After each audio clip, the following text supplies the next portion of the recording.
Welcome, welcome to Ignite. Great to see you. Who do we have online? Introduce yourself.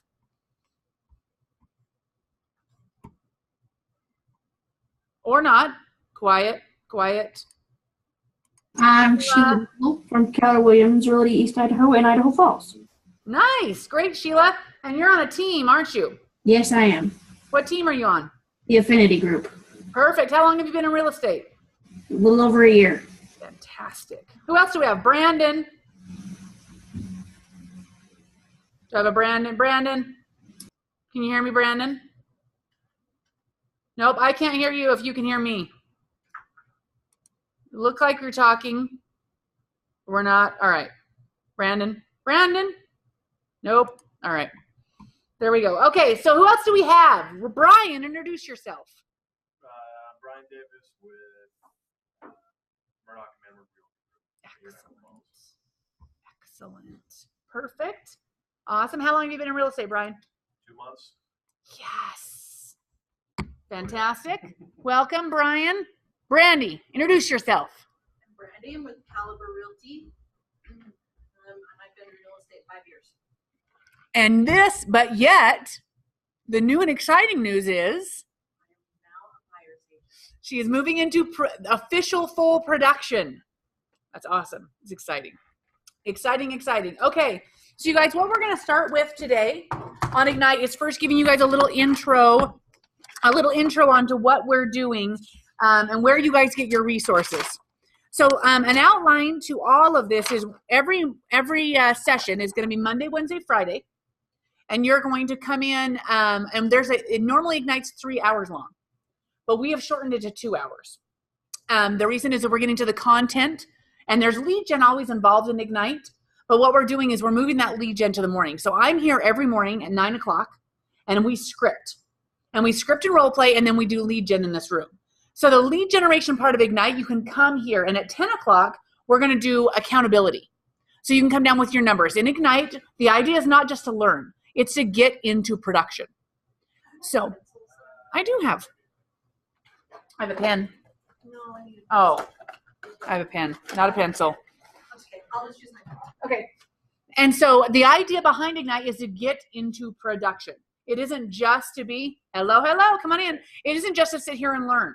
So at 10 o'clock each morning, the idea is to come down and report out how you're doing. Part of what we do is accountability. And the accountability is I'm willing to say whether I'm doing the activities I'm supposed to be doing to get into production. And we'll talk about what those activities are going to be here in a minute. And the idea is to go and say, I'm going to do this. Now on Tuesday mornings, we don't get together and script because who knows what happens Tuesday mornings with the MLS.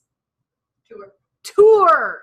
So part of what you do activities-wise in Ignite is lead generate, enter things into databases, make follow-up contacts with handwritten notes or Facebook messages. And the last one is preview 10 homes a week. Why do you think you need to preview 10 homes a week? So you know your inventory. You know your, why is that important, Brandy? Because when you have a buyer call and say, I want this house, it's going to be under contract because Zillow's behind. And this way you can know what else is out there. Exactly right. Exactly right. As you guys, especially as agent, now you guys are you guys working with buyers and sellers or just buyers? Buyers and sellers? Just buyers. Perfect.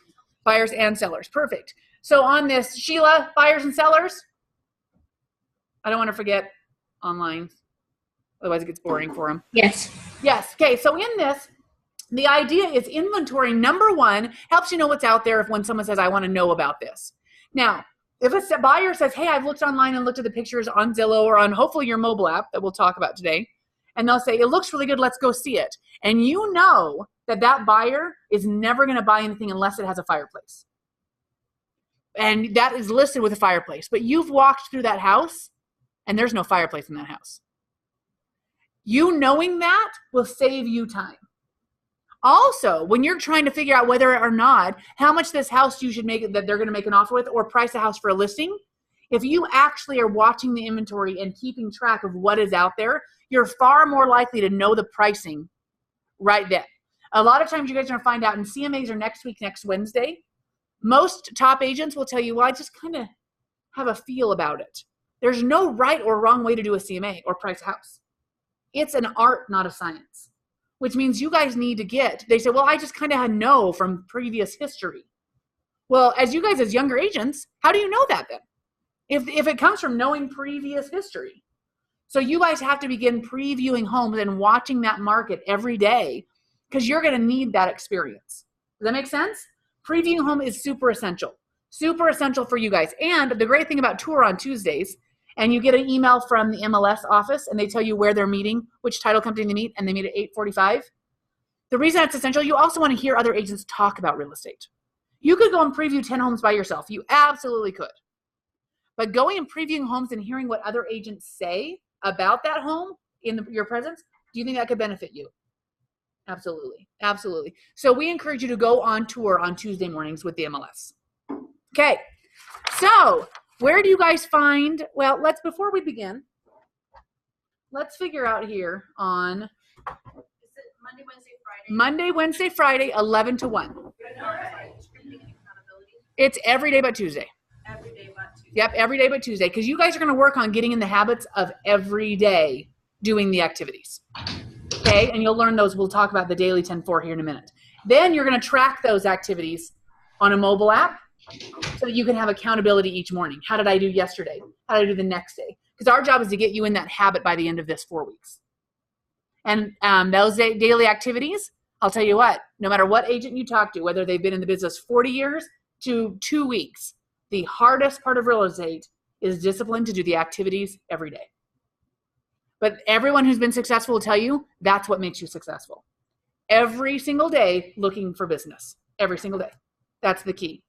Oh, Brandon DeFoss. Oh, great, Brandon. Thanks, I said that. Okay, so let's talk about getting our head in the game. Do you guys feel like you've achieved your real estate financial goals so far? We're in debt. You're in debt, right? You are actually literally behind your goals, right? Brandy's been in a while. Do you feel like you've achieved your financial goals in real estate yet? Some of them. Excellent. What do you think, Brian? Not yet. Not yet. So when you think about this, what do you think makes one real estate agent more successful than another? What's one thing that makes one real estate agent more successful than the other? Lead gen. Why, Brian? That seems like a really good answer. I mean, you're digging for clients, customers. So, and that's the basis of business is getting people to work with you. It is. It is. When Gary Keller says, when you got into real estate, you actually got into two businesses. The business of lead generation and then the business of real estate. And a lot of people think they're getting into real estate and they don't realize they're getting into the business of lead generation. And that lead generation, the beautiful part of real estate is you get control of your life and you get to be your own boss. And the terrible part of real estate is you get to control your own life and be your own boss. Because we are terrible bosses to ourselves. Because if we're selling, we're buying. That's from Bold. If we're selling, we're buying. If I'm selling myself something, I'll buy it every time. Because I can know all the excuses and I'm emotionally attached to all the reasons why or why not we do something.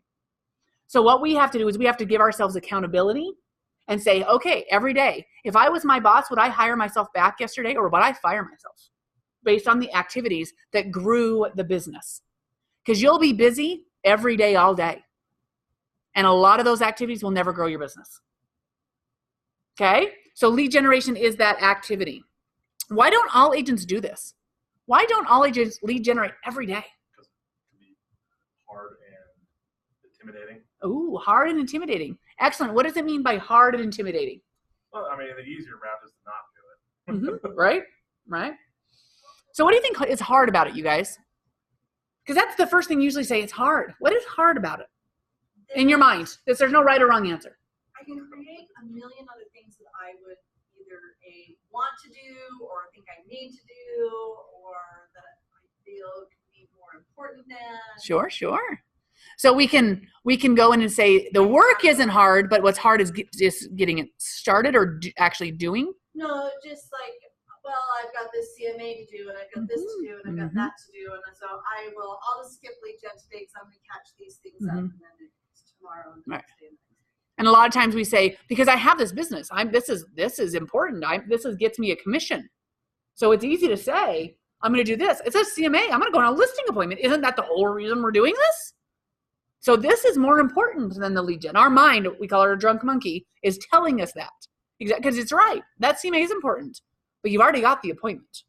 It's the appointments we don't have that are really going to get us in trouble. What else have you got? Oh, I want to call you Brian. Don't tell me. Nope. Aaron. Aaron, tell her, by the way, Aaron, introduce yourself, Aaron. Aaron Briggs. Aaron Briggs. So I do know, I just didn't remember. I've been doing real estate now for 2 weeks. Yes. So, thanks, And which team are you on? Morgan. Excellent. So Aaron, why do you think agents don't lead gen every day? Laziness. Ooh. Why is it lazy? Why is it exhausting? Is it physically exhausting? No, I think it's that some people are making enough money that they're like, not that big of a deal.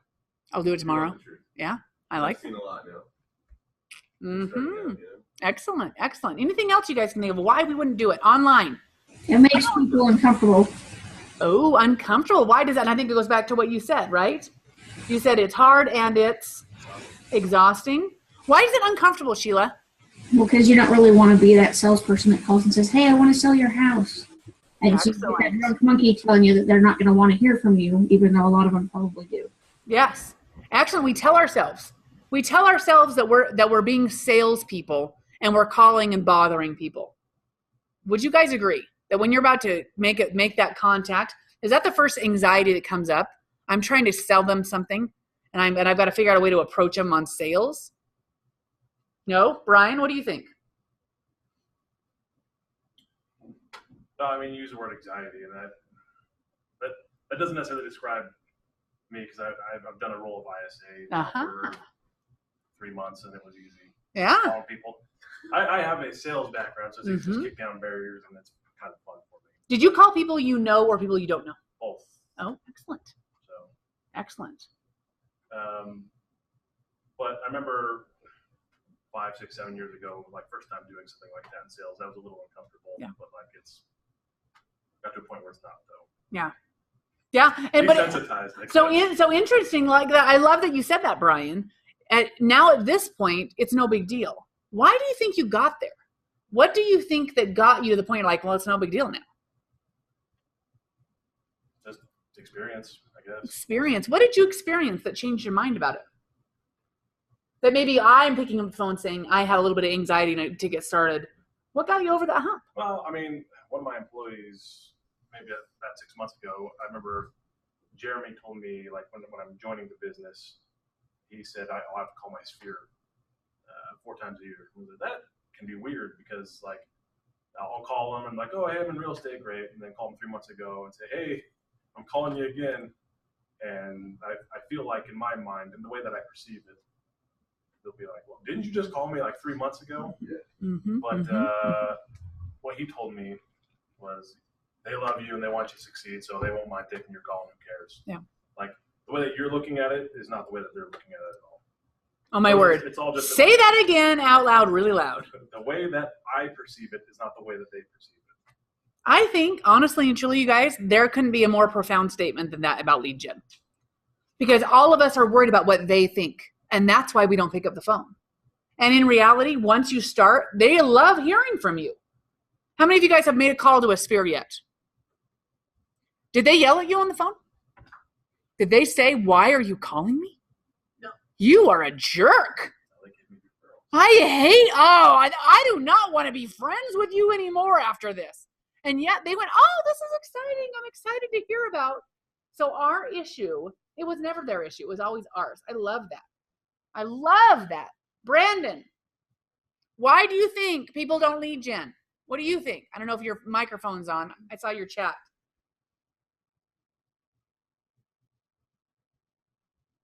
Crickets.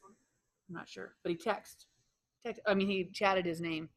Okay, so you guys, so in this, your desire to succeed must be more powerful than your fear of doing the thing that's keeping you from succeeding.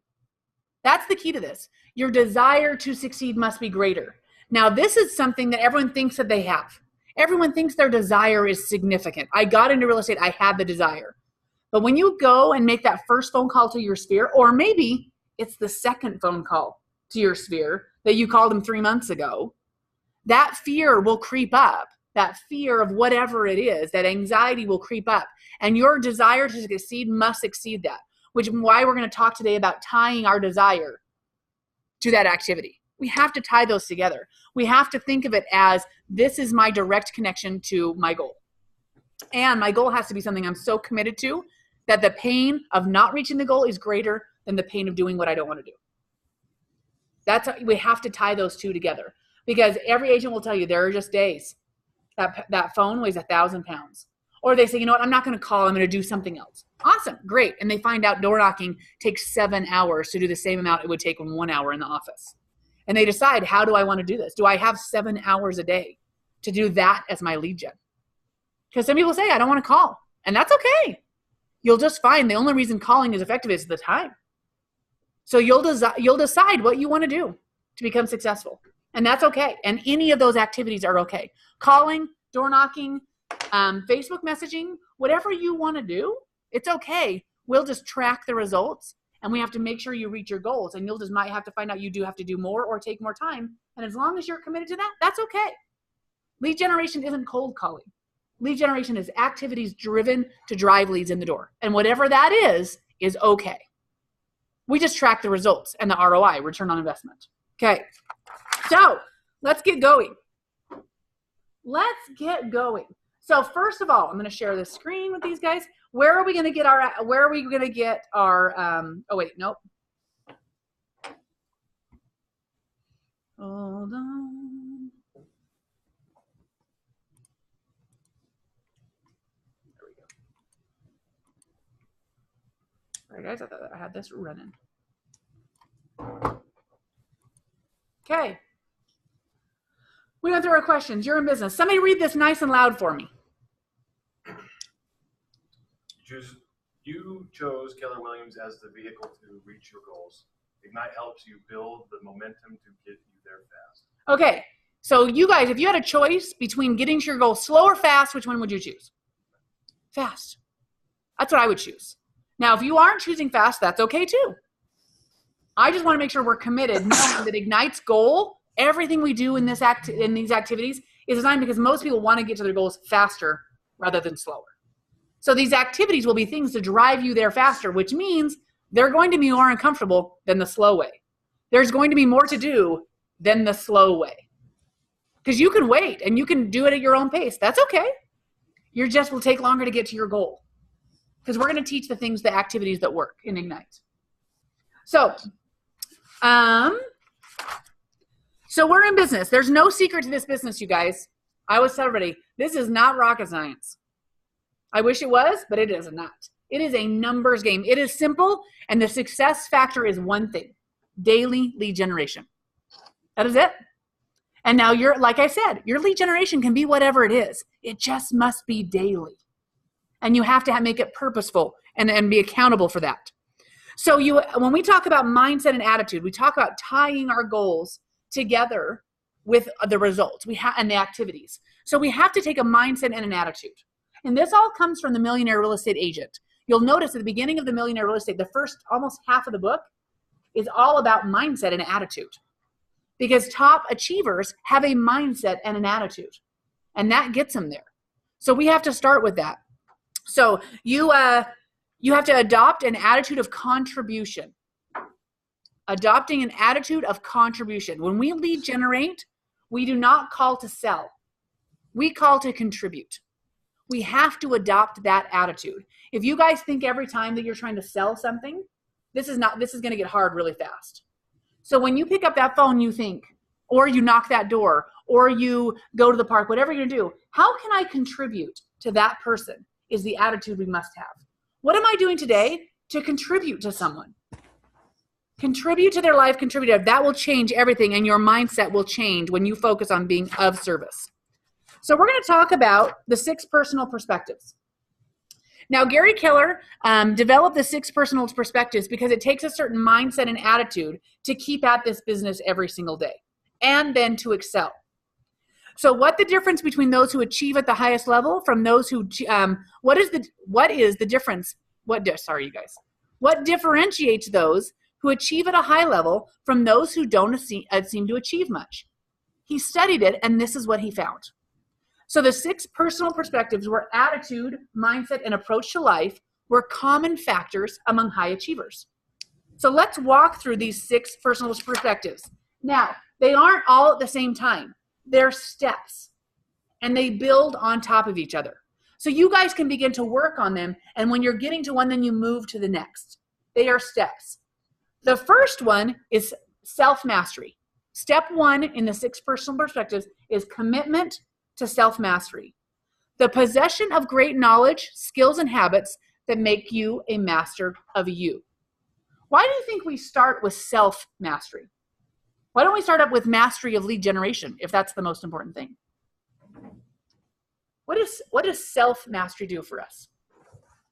Teach you the right mindset. Right mindset. Excellent. Well, we're in business for ourselves, and if we can't control what we choose to do with our time, then we are in the wrong business. Excellent. If you need to be told what to do, then you need to find a different job. Excellent. Being employed for yourself, if you have to be told, you're in trouble because you're your own boss. What else? What do you think, Brian? What does self-mastery mean to you?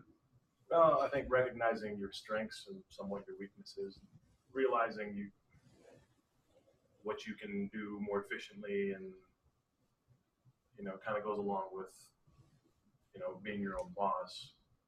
But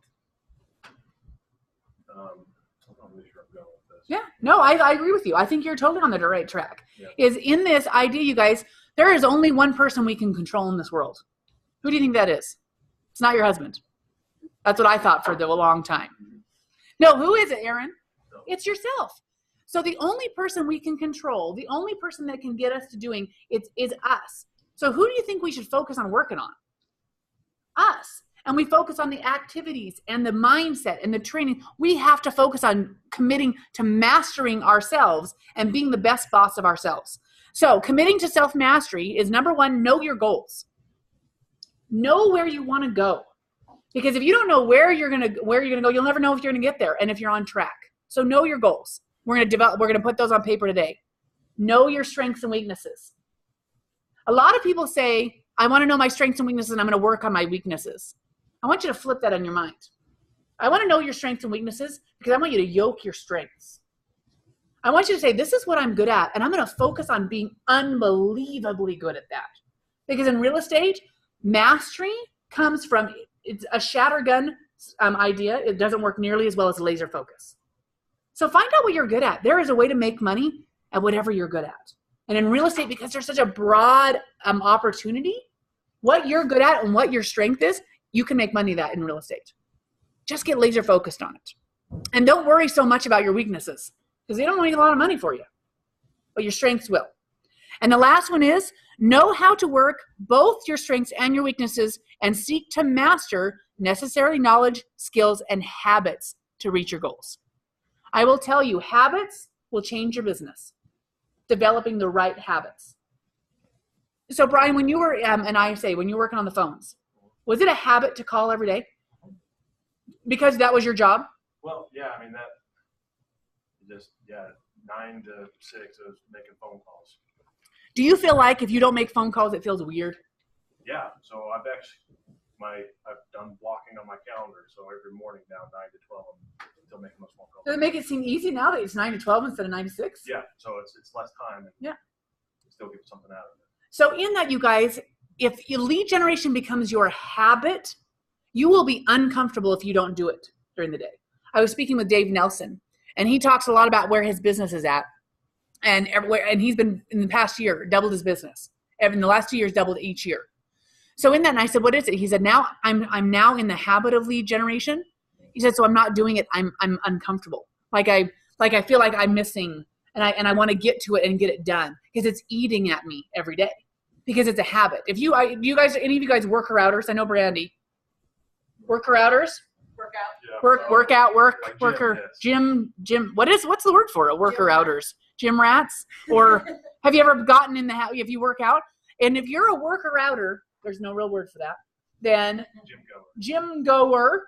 When you don't go to the gym, what do you think about during the day? I haven't got to the gym. Does it eat you? You're like, how am I going to get it in? How am I going to get it in? You guys haven't met my husband. Brandy has. So I teach a lot of Ignite. And I have two people that I use as an example a lot. My husband, who is phenomenal and completely crazy, and my dumb brother. I have an idiot brother, and I have an amazing husband. My amazing husband is very dedicated to fitness and health and those kind of things. And he is very dedicated to it. In fact, things will collapse for him to get that. So that dedication is the same thing. You got to bring that same idea to the table in this. It's got to be such a habit. You are uncomfortable if you don't do it every day. But that takes a while to get there because we're uncomfortable doing it initially. Were you guys uncomfortable initially when you first started fitness? Trying a workout routine? Yeah. Was it uncomfortable to go every day? Was it? Well, and I needed someone to like kind of carry me Yeah. a bit and get me there, and so that way I could get set up on my own. And then it became, and it took that. The One Thing book says 66 days. 66 days until it's a habit. Every day, 66 days. That you have to push yourself and get committed for 66 days. So in that, as we look at this, we have to think about that the same way. Now, what's going to be awesome is what do you get as a result of working out every day? What do you get? Endorphins. Excellent. What else do you get? In shape. Why is that important? feel better. Feel better. Great. Strong. Be stronger. Awesome, right? It's something you wanted. You feel better about yourself. I want you guys to realize there's no money attached to that. Maybe there is, if you're doing it for a job. There is literally money attached to this financial workout every day. It will pay you. How amazing is that? And there's not a lot of pain afterwards. I'm pretty sure there's zero pain. Well, there will be pain. The pain will be time scheduling and time scheduling. But in reality, think about that same idea. We have to decide we want those results enough that we go to the gym every day. Now, obviously, that is not the best analogy for me. That's not my commitment. But my commitment is coming to work every day. I can understand that. There are things that I do every day. So we want to know that. We have to hit the habits to help us reach our goals. So throughout Ignite, we're going to be learning skills and knowledge. But you guys get committed to making this a habit. Now, what's going to happen is this is only Monday, Wednesday, Friday. It's hard to create a habit when it isn't every day. But what you'll find is I'm not going to call you if you don't show up. There's going to be no phone call. Well, you're late for Ignite or you're not doing it. It's not going to ever happen. So this is your first foray into I am choosing to make this a habit, which means I have 4 weeks to choose to keep on this, and it is going to get hard. Oh, it gets hard. I will tell you when it happens. Friday of next week is the Ignite wall. That is the time where you cannot almost force yourself to get in this room because you've been going for 2 weeks. You've gone Monday, Wednesday, Friday for 2 hours a day. You're making calls, so things are starting to happen, and you know there's still 2 more weeks left of Ignite. And it will be hard to keep coming. Things will get in the way. Everything will start to happen, and you'll have a hard time. You've got to decide today that you're not going to let that wall hit. You're not going to allow yourself to hit the wall. Because what happens in week 2 or 3, week 1's exciting because it's all still new, right? And we're talking about lead generation, and it's exciting. Next week is all about listings. And everybody wants to get listings, and it's about listing presentations and CMAs, and except for Brandy. But she'll get excited because you want to learn, right? So it's all about CMAs and those kind of things. Well, week 3 is all about buyers. And it gets hard because you feel like, man, if I kind of know listings, I feel like I could do buyers. But what happens in week 3 is we learn how to show less homes. We learn how to show homes more effectively so that we show less homes. We learn how to show homes and get someone under contract. Because what you haven't felt the pain of yet is showing home after home after home after home and them never making an offer. Well, let's just look at some more. Let's look at some more. Let's just keep looking. And you're spending money and time, and this doesn't look like there's any commission on the horizon. Week 3 is all about eliminating that. Week 4 is now that I have a deal, what the heck do I do now? And how do I make this effective? Because if you don't get referrals from the deals that you have to go look for a brand new, it's cold all the time. You want referrals coming from every transaction because that is way easier to convert than someone just cold. So you've got to make those transactions great, and you've got to understand the transaction. And that's week 4. But it's hard to move from week 2 to week 3. because you're tired of coming to class and you're tired of the time and you're tired of those things. But I will tell you guys, this is your habit forming month. So just get committed to that and know it's going to be hard and say, I'm going to push through. Okay? And you're going to have great instructors. So that helps to come and look at that. But commit to that every day. So that moves us next to once we're moving to committed, we're committed to self-mastery. I am going to develop habits. I'm committed to mastering me. It moves us to the 80-20 principle. Does anyone know the 80-20 principle or Pareto's law? That 80% of your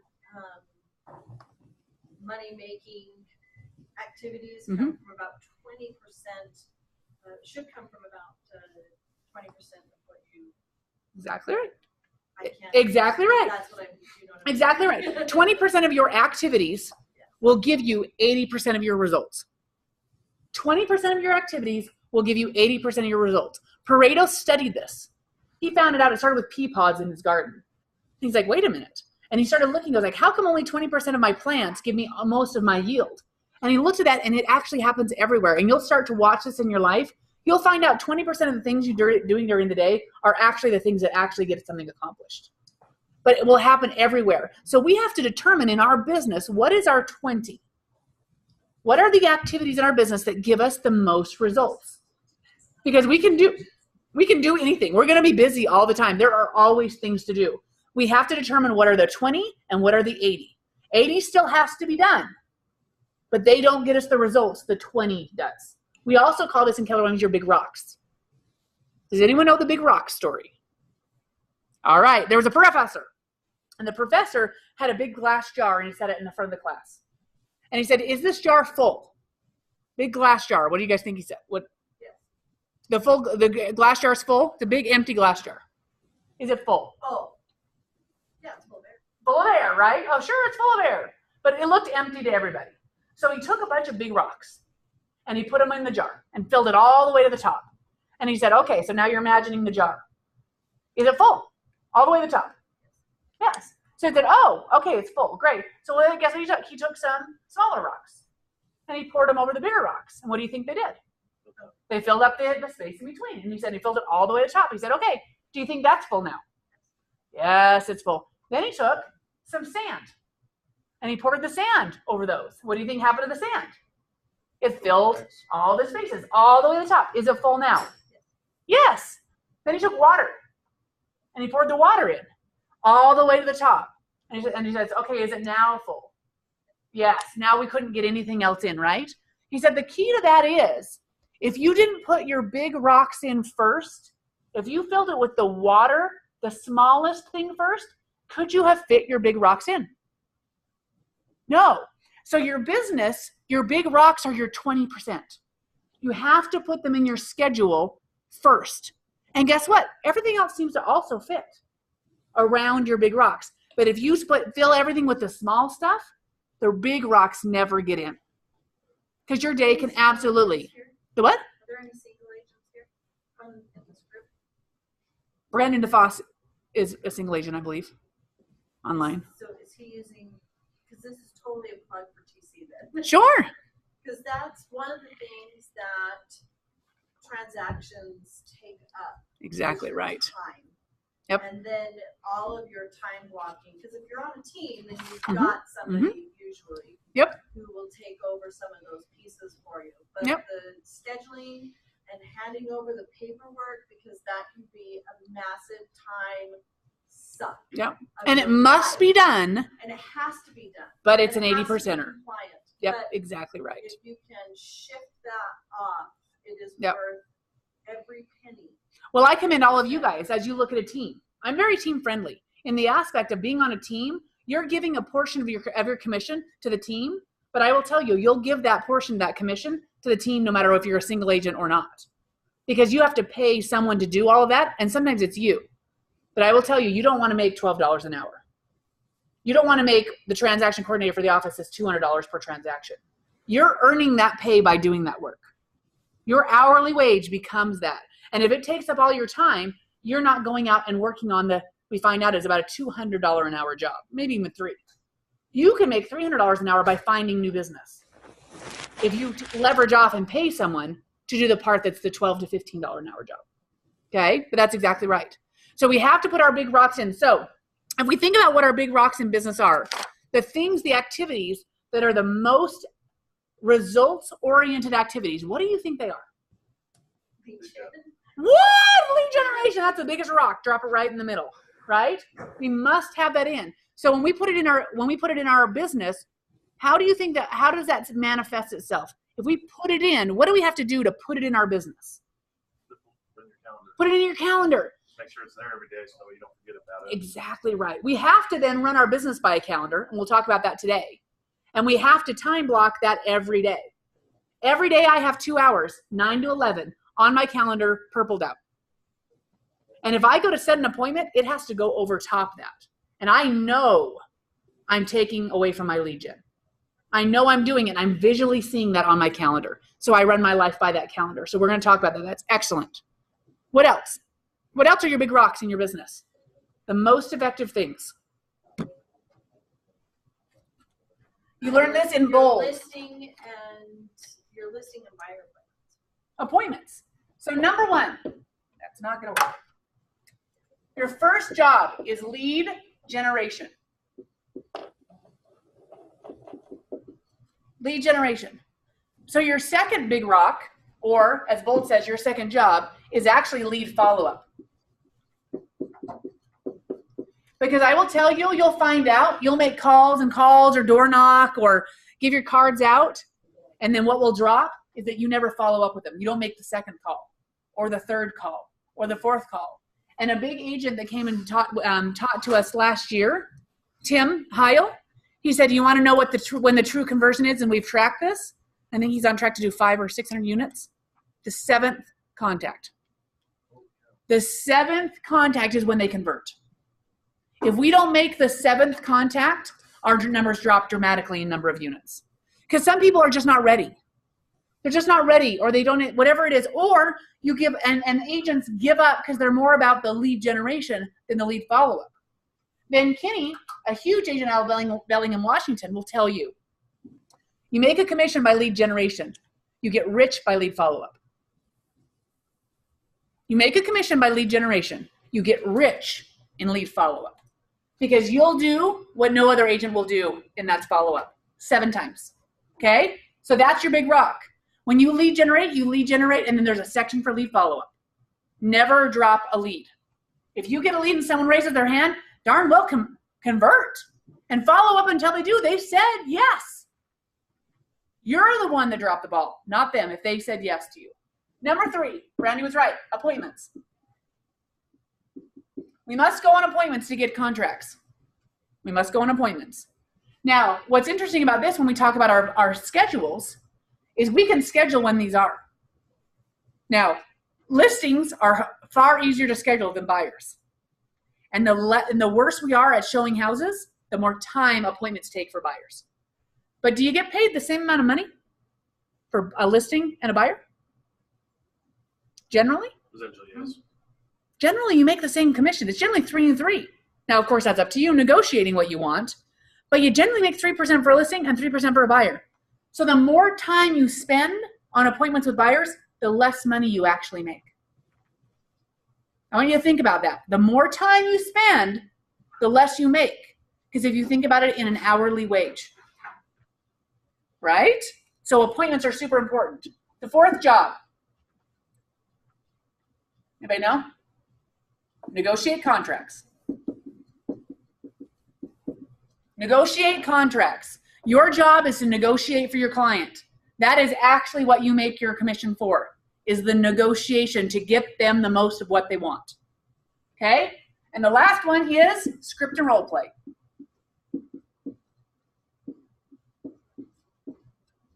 Getting better at your job. Your job is to get better.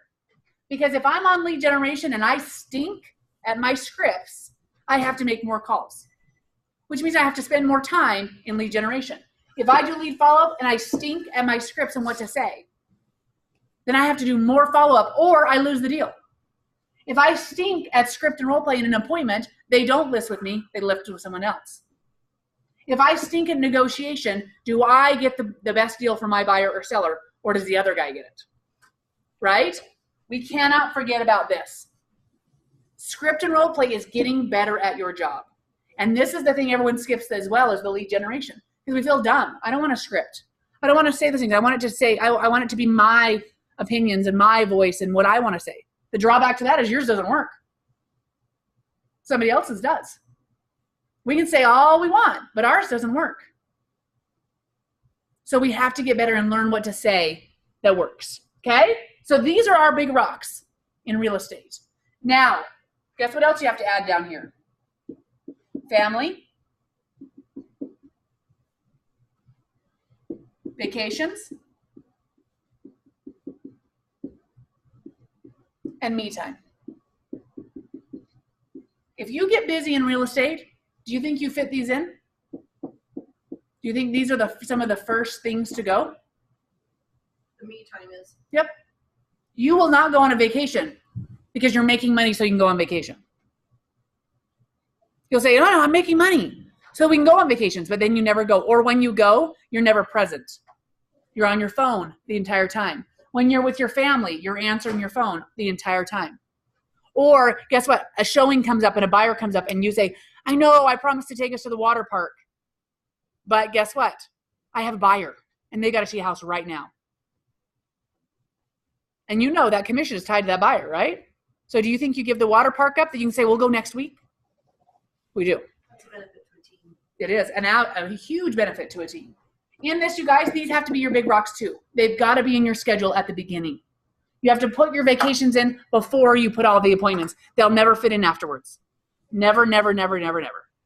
Okay? And what I really like about vacations is you have to give yourself a deadline to have enough money.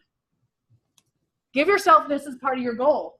I've got to have so many closings and so much money so we can go on vacation. Now you have something you're working for, a reward. Okay. 80-20 principle. Put in your big rocks. Know your big rocks and stick to your 20. The next one is now I'm committed to sticking to my 20. Now I want to move from E to P.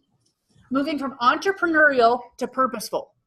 Entrepreneurial is all of the knowledge and skills that I have already inside my head and all the talents that I've been given. I'm going to put this up here so they can see it too. All the talents that I've been given and that I have, that's entrepreneurial. I'm going to use that all to get ahead. Do you guys agree that there's only so far that those talents and that knowledge can get you? Is there a point when you max out with what you've got, with the talents that you have? No, what happened there? Hello.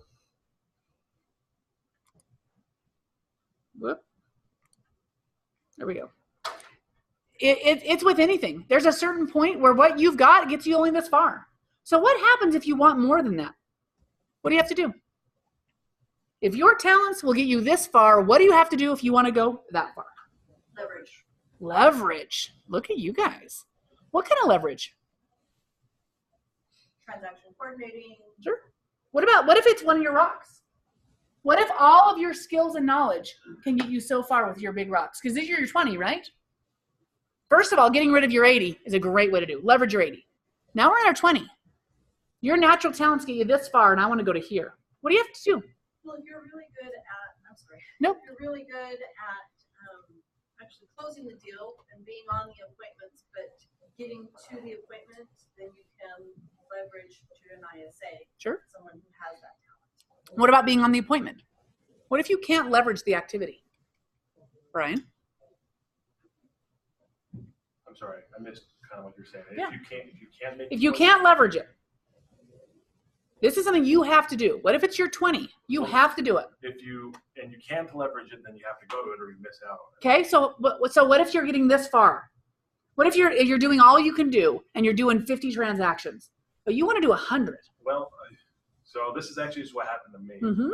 So inside of our Murdoch Manward team, I attached onto Trent Tyler, and so now I'm doing a bunch of his lead gen, and he's leveraging it out to me, and I'm going out and doing buyer reps and appointments and those sorts of things. So I'm just a clone of him now, so he has more time to do the things that focus on the really, really hot people, and I'm doing his follow-up and lead generation. Excellent. So let's say you're getting on the appointments, but you're not converting. What if you're going on enough appointments to get you the deals you want to do, but you're not converting? What do you have to do?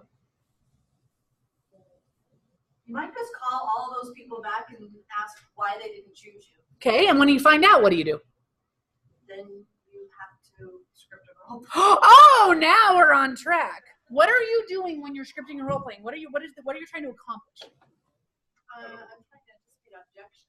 Okay. What's keeping me from doing it? It's a way to practice. Practice, because what are you practicing to do? Win, which is get better.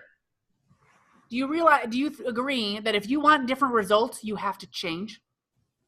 If you keep doing the same thing over and over again, will you get different results? If I lead generate over and over and over again and I never get better, will I get different results? I need to get better, right?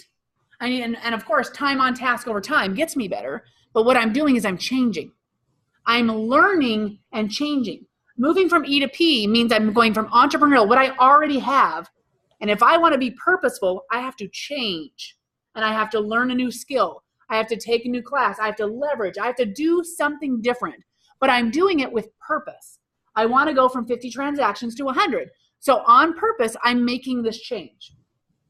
That's E to P. I'm moving out of entrepreneurial and I'm moving to purposeful. Now, when you're in entrepreneurial and you're using all your skills, how does it feel? How does it feel to be entrepreneurial? Exciting, right? You get that I'm in control of myself. I'm driving my results. I like it. Are you comfortable yoking your skills and your talents that you have and utilizing those and getting success? Yeah. Is that comfortable? That when you know what to do, it works? It's comfortable. What happens when you move into something that you don't know how to do and you don't know if it's going to get results and you're learning? How does that feel? Does it feel comfortable still? How does it feel? Harder, right? What else does it feel like? Sometimes it's just frustrating. It is frustrating. Anxious, anxiety, uncomfortable, harder. Do we tend to want to stay there, or do we tend to want to figure out a way to get back to the zone that's comfortable? Naturally. What do you guys think? Well, I think going back to the zone. You're like, naturally, I want to get back to the zone. Yeah. Ryan? Part of what, I'm just referring back to my time as an IS. So we're here. And so, I'd get off the phone and they'd say something stupid to me. It's like, So then I'd get there with the group and we have script practice every morning at 8:30. And so we'd have a list of things that, this is what happened. I didn't know how to overcome this. And then so Chad or Jeremy will tell you. So then we practice it and then get back on the phones. I say that stupid thing to me again and I knock it down. Nice. So you moved from E to P. I took what I already knew, I got some new knowledge, and I put it into practice. Now, when you first said it for the first time, was it a little uncomfortable, worrying how it was going to work? When I had learned? When you learned it, but then you have to say it by yourself for the first time. No, I don't think so. I just kind of. Did this help? Yeah. You practiced it? I don't think it was that uncomfortable. Yep. So in this, you guys, when we talk about moving from B to P, we have to say, I'm going to stick to my 20. And I know that if I want to achieve more, I'm going to be uncomfortable sometimes. And I have to commit that I'm okay with that. Because if I live in the E, I'm going to hit a glass ceiling at some point. And as long as I keep doing that same stuff, I will always stay below that glass ceiling. So I want more. I'm committed to be uncomfortable. And we call that being comfortable with being uncomfortable. We've got to get comfortable being uncomfortable if we want more than what we already have. And now we just have to commit to that. Okay? Moving from E to P. Now that moves us on to, we're committed to self-mastery. We're going to stick to the 80-20 principle. We're committed to moving from E to P. Now we must become learning-based. Because did we figure out when we live in that P state, we have to acquire new knowledge. So now we have to become learning-based. Learning-based. Learning-based individuals, they've made the decision to use effective learning as the foundational piece of their action plan to develop their life and their business. So education is the foundational plan. Now you guys are here in Ignite, so you're beginning that. But it will get hard. When you're busy, it is hard to get to a class. It is hard to learn a new skill. And you'll find agents, top agents, that run at a very high level have a hard time stepping back and learning something new and implementing it when they know what to do running really fast. Because they know they've got to run fast because they have a lot of business to do. So you have to be committed and design your business to have a learning foundation. Gary Keller says the top 100 agents that he meets with, 20% of their entire business is in education. 20% of their time is spent in class. Because they know if they don't acquire a new skill, they'll only ever just get what they've gotten before, and they always want to grow. Okay? So, congratulations on being here. And the last one, the fifth step is no limiting beliefs. You have to remove limiting beliefs that hold you back. So let's talk about these. Let's talk about what a limiting belief is. What does that sound like it is? I'll just hang out and I'll be there in the morning. Say that one more time. Restrictions. Restrictions. What kind of restrictions? How is a limiting belief a restriction for you? Well, I mean, coming fresh into this business, right? Mm-hmm. The expectation that was put on me to work with Trent was to do 120 deals. I looked at that. How on earth am I going to do that? Yeah. But, so what did you think when you thought, how am I going to do that? What were the things that you said that kept you from believing that was possible? Well, I just hadn't done that. I mean, Trent is capable of doing a high number, but working together and leverage together to take us to the next level was the expectation. And I kind of had to go with, what's that bold, fear or faith you choose. That's right. Absolutely. So I was like, I'll trust the process. Chad and Jeremy know what they're doing, so I'll buy into what they're doing. I love that. Fear or faith is a great one that goes with limiting beliefs. You can have fear or faith. Fear means I'm going to stick with my limiting beliefs, the beliefs I have that hold me back. Or I can go on faith going, okay, I learned a model. Someone else said this works, and I'm going to go on the faith that it will. I'm not going to let my fears, my limiting beliefs hold me back. So I'm going to give you some of the biggest ones I usually hear. I have to be an expert and know everything before I begin. I'm not valid enough for anyone to use me for business. You guys feel that way? No, but I've seen that. Sure. You feel there could be a fear. I don't know enough.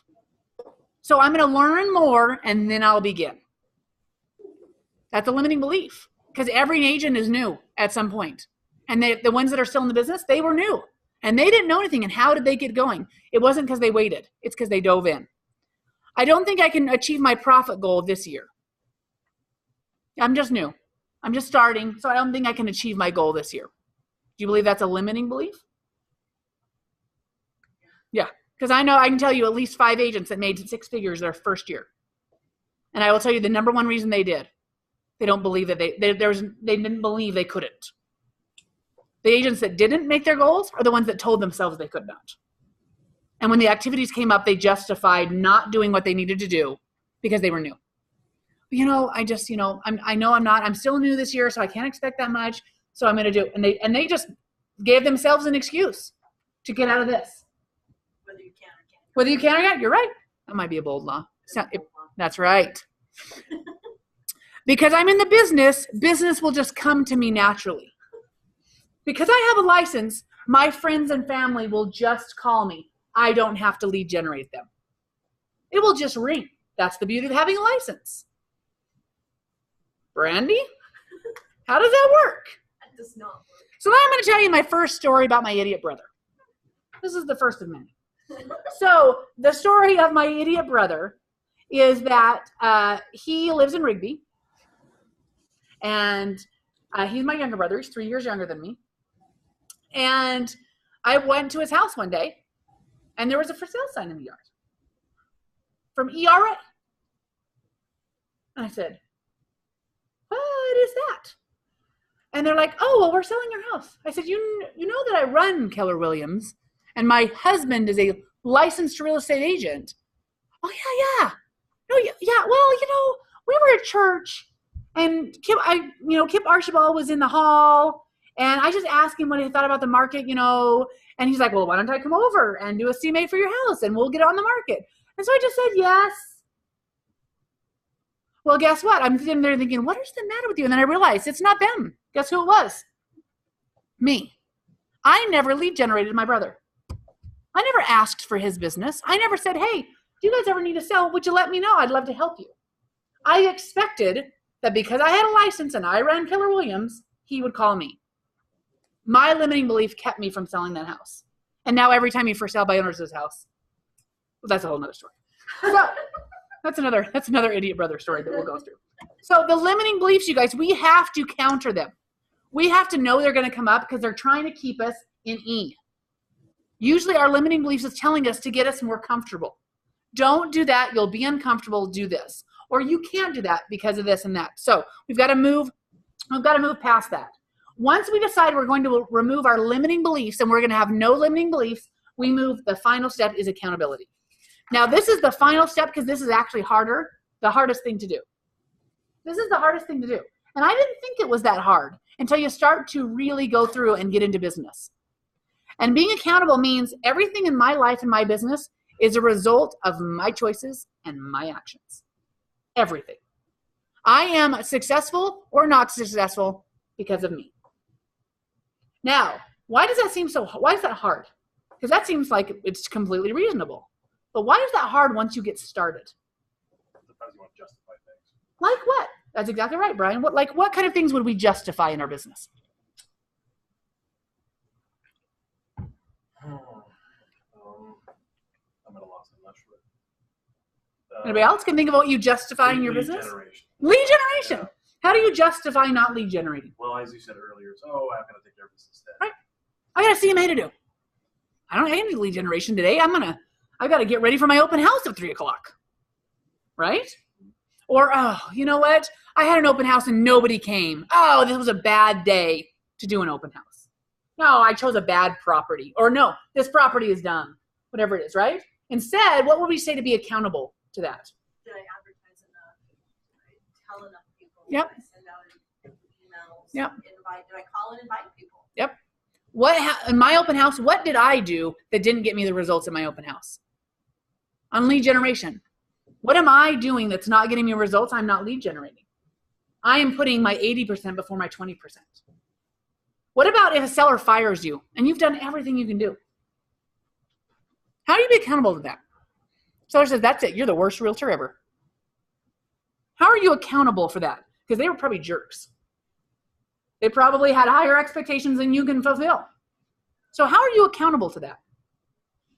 That you didn't have some of the hard conversations maybe that you needed to have with them about what is realistic for their property, for their time it's going to take to sell, for what it is they really need to do in the home. But Brandy, they wouldn't listen to me. I tried to have those conversations. They wouldn't even, they're completely unrealistic in their price and they wouldn't adjust their price. It's their fault. We accepted the listing, so you have the choice to say, then I am not a good fit for you. What else could we even go further? You could not take it. You could say, you know what? I should have recognized that I wasn't going to be able to meet their expectations and it wasn't going to sell. You can fire your sellers. What else could you take into account being accountable for you? What else could you look at? Did you call and look for buyers? Call and look for buyers. Love it. What else? I'll give you a hint. It's probably most of the time going to go back to this. How was your conversation? How was your script on helping them understand the market? And when they had an objection that they were passionate about, how did you overcome it? Or did you just say, oh, they're unreasonable? Is that accountability? Being victim says, they're unreasonable. That's why this didn't work. Their house is never going to sell because they're unreasonable on their price. That is a victim language. You are a victim of the circumstance. How can you change that to accountability? How is it on you, Aaron? You should have gotten better. At what? Role playing, scripting. I love that. He's getting the hang of this.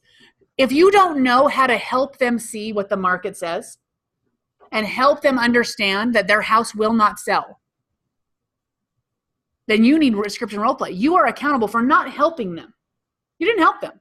And what you did is you went in unprepared. They just were better scripters than you. That's it, and that's all. They had better scripts than your scripts. Because they knew what to say to get the job done. You took the listing, you took it at a higher price, and it didn't sell, and they fired you. Their scripts were better than your scripts. And what will happen is this next agent, and this happens all the time, next agent will come in, price it correctly, and sell it. And then what do you say? How can you be accountable when that happens?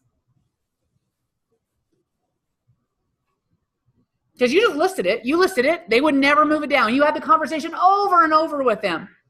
As soon as they fired you, Dave Nelson came in behind, listed it for the right price, and sold it. How are you accountable to your business? Is that your fault or their fault? And you need to practice your pricing. That's right. You need to practice he said the right thing. He said the right thing for them to understand. He said the right thing for them to understand what the right price was. Now you can say, well, yeah, it's because I sat on the market for 6 months and we didn't sell. So it was easy for him. Easy for him to come in and say, look, that's why I didn't sell. We need to price it. But didn't you have that conversation with him? Probably. We're overpriced. We need to reduce. Why did when it had been sitting on that market for 3 months? Because in the very beginning, you likely told them that they could sell at this high price. And that's the number that they have in their brain. Now you want to move away from that number, and they don't want to. Because to them, that's leaving that money on the table. So if you had come in and was confident in how you do your pricing and tell them that number, then... What if your number's wrong, Brandy? That's why you have to practice your ceiling. That's right. Or do you have to be not so committed that what you said was the right answer? And you also have to then to set them up in those beginning appointments. Yep. In my very first appointment of all of my listings, we will list it here, and in 2 weeks we are going to drop the price to this number. Yep. So it's already said. And two, I've become a lot more conservative in my top number. I'm willing to tell them, because they will always go to the highest number. Yeah. Absolutely. You have to be able to say, I'm committed to saying what I say is what I get the results for. If I go in there and Mike Hicks has said it before, he said, I am more likely to try prices I would have never tried in the past. Because I'm willing to say, this market has made me less confident. So let's just take a look, and in 2 weeks, we're going to reassess, because the market's going to tell us what the real price is. We're guessing right now. We're guessing right now. But let's agree that the market will tell us. And we have to go in, but it's a script. Same thing with the buyers. Right now we have low inventory. So if we go out there and look, you're not going to find the perfect house because we don't have enough to look at to find the perfect house. So let's define what your 5 needs are. And if we find 3 of them, let's commit to making an offer. That day. If we find something with 3 of your 5, are you committed to making an offer that day? And if they're like, well, no, say, okay. And you've got to be accountable to say, then I'm having an issue. If I can't get them there, I'm having an issue, and I'm just going to show houses forever. And it's not their fault, it's mine. That's being accountable in your business. If you don't have the results, it's your actions, your activities. We don't ride the market at Keller Williams. We don't say, the market's down, that's why I'm down. Because I will tell you, not every agent in this office will be down when the market is down. The accountable ones say, I change my activities when the market adjusts. Because if I want the results I want, I change my activities to match the market. And when it's down, I have to do more activities. I have to lead gen 4 hours a day in a down market because I don't want my numbers to drop. And that's absolutely the way it works. Okay? Accountability to your business. So every day, accountable to your business, every day. So that leads us to expectations. Getting the most out of this experience. So to get the most out of this experience, you guys have to commit to doing the activities.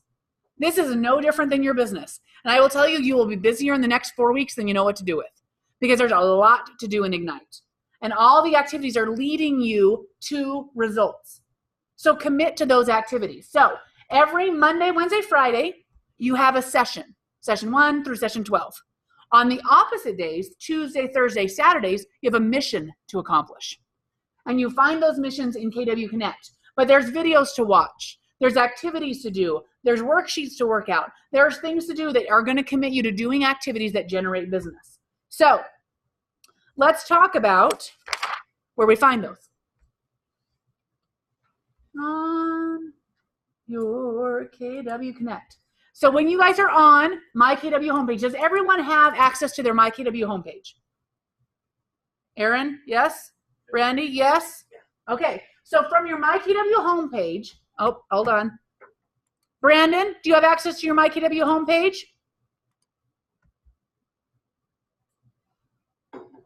Thumbs up, thumbs down. Thumbs up, Brandon's good to go, perfect. Paula can help you, and Sheila, I know you have access to your My KW homepage. So on this, you guys, we go in here, go to the education section right here on My KW. This gets you into KW Connect. When in doubt on anything in Keller Williams, go to KW Connect. Search for anything. If you want scripts, if you want videos, if you want a better listing presentation, if you want to know how to get more on open house, you want an open house checklist, you want a CMA format, go to KW Connect and search for those, because this is a collaboration from all over the country for you guys. So right here, I'm going to click on this and I'm going to search for Ignite. Search for Ignite. Oops. Inside of here, this pulls up all of the resources, but here are the contents, the Keller Williams University classes. So you're going to click on course material. Now this is also where you're going to find all of your sessions. So remember how I said you guys have come, there's session material you want to bring. So either you bring a laptop or a tablet and you can access this and have it right there in front of you. You can download it, it's all for free. You can print it out, whatever you'd like to do. So from there, scroll down and here are the student resources. Student resources for Ignite. This is the page you want to bookmark. Bookmark student resources right there. And here's your first session. There's mission 1. There's power session 1, the manual for the US. Don't download the Canada or the French one unless you're wanting to learn this in French. But you can see each mission. So by Wednesday, your missions have to be accomplished before you arrive for the session. So mission 1 is supposed to be accomplished by today, but we knew today was going to be the day you're going to come in to learn. So you need mission 1 and 2 completed by Wednesday. Oh, does someone have a question? Nope. Okay. You need mission 1 and 2 completed. So if you click on right here, Power Session Mission 1, it pulls up, and you don't even have to print that out because all of these are you've got hyperlinks. You've got videos to watch. You've got videos to watch and things to do. So you've got all of that accomplished. You also have your Ignite calendar. So you'll know when all these are. Now, you'll notice right here on the back, our amazing Josie has created the schedule for Ignite, and you can see that. There's one day that I believe the Guy Farr luncheon is, so we don't start till 1:30 because we want you guys to attend a luncheon, the association luncheon. I believe that's the second or third Wednesday. So you can see that right on the back. You'll see that, well, you'll get an announcement. So on Monday, you do mission 1, mission 2, and then you attend Wednesday to build your business. Okay? Now on Wednesday, it's all about database management. We're going to talk a lot about tech and all the tools you have available for your database management. And also a lot of what's coming up. So there's your mission for today. And then you do mission 2 tomorrow, and you'll be here for session 2 on Wednesday. Mission 3, make sense? Now, at the bottom of all of your missions are all your resources. So if you want to know, then they're like, hey, they said about scripts, or they said this or that. It's all down here. Here's the calendar. I love this 10 things every real estate agent should know about mortgage. There's the toolkit. There's your Ignite scripts. I think it's about 70 pages of scripts, the Ignite scripts. Database spreadsheet. You can do your buyer's needs analysis, your listing presentations from Ignite are there. It's all inside of here. Okay? Everyone make sense online how to get here? When in doubt, go to KW Connect. And that's where you find all of your stuff. So let's go here. Let's go back up. Okay, any questions on any of that? Nope? Perfect. Okay, so let's move on. Let's go here so I can see everybody. Okay, also what you're going to need are these items. Do you have your kw.com email address or whatever email address you're going to use? Now, the benefit of the kw.com email address is you get the G Suite apps for business from Google.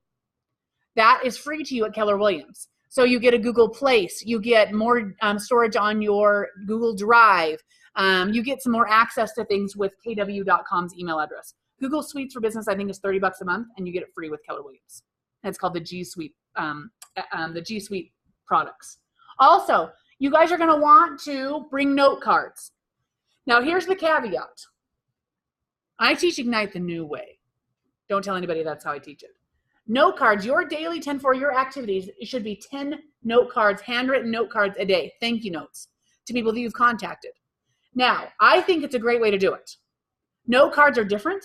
Very rarely do you get them. They make a lasting impression. Now, if you are not a note card person and you don't want to do that way, I will allow you to do direct Facebook messages. Not likes and not a direct thank you Facebook message and sharing your mobile app. But it's the same as note cards. They're 10 a day. The reason I like Facebook messages and I allow that and not texts, because I want you to connect with them on Facebook and I want you to share your mobile app with them. So I want you to drive that. On your business cards, you may not have your mobile app stuff on there, and I want that digital business card to be shared. Make sense? Okay, have you guys all got your business? Nope, I want to say it out loud, mobile app downloaded. Okay, if you don't, let's get together right after class and I'll help you get that done. Because that's your digital business card. Okay, and it's much easier. How many of you guys are carrying around a bunch of other people's business cards in your wallet right now? Can anybody hand me a business card of another business partner right now? I will give you a pen. I had my purse. I could give you Michelle's. Michelle's.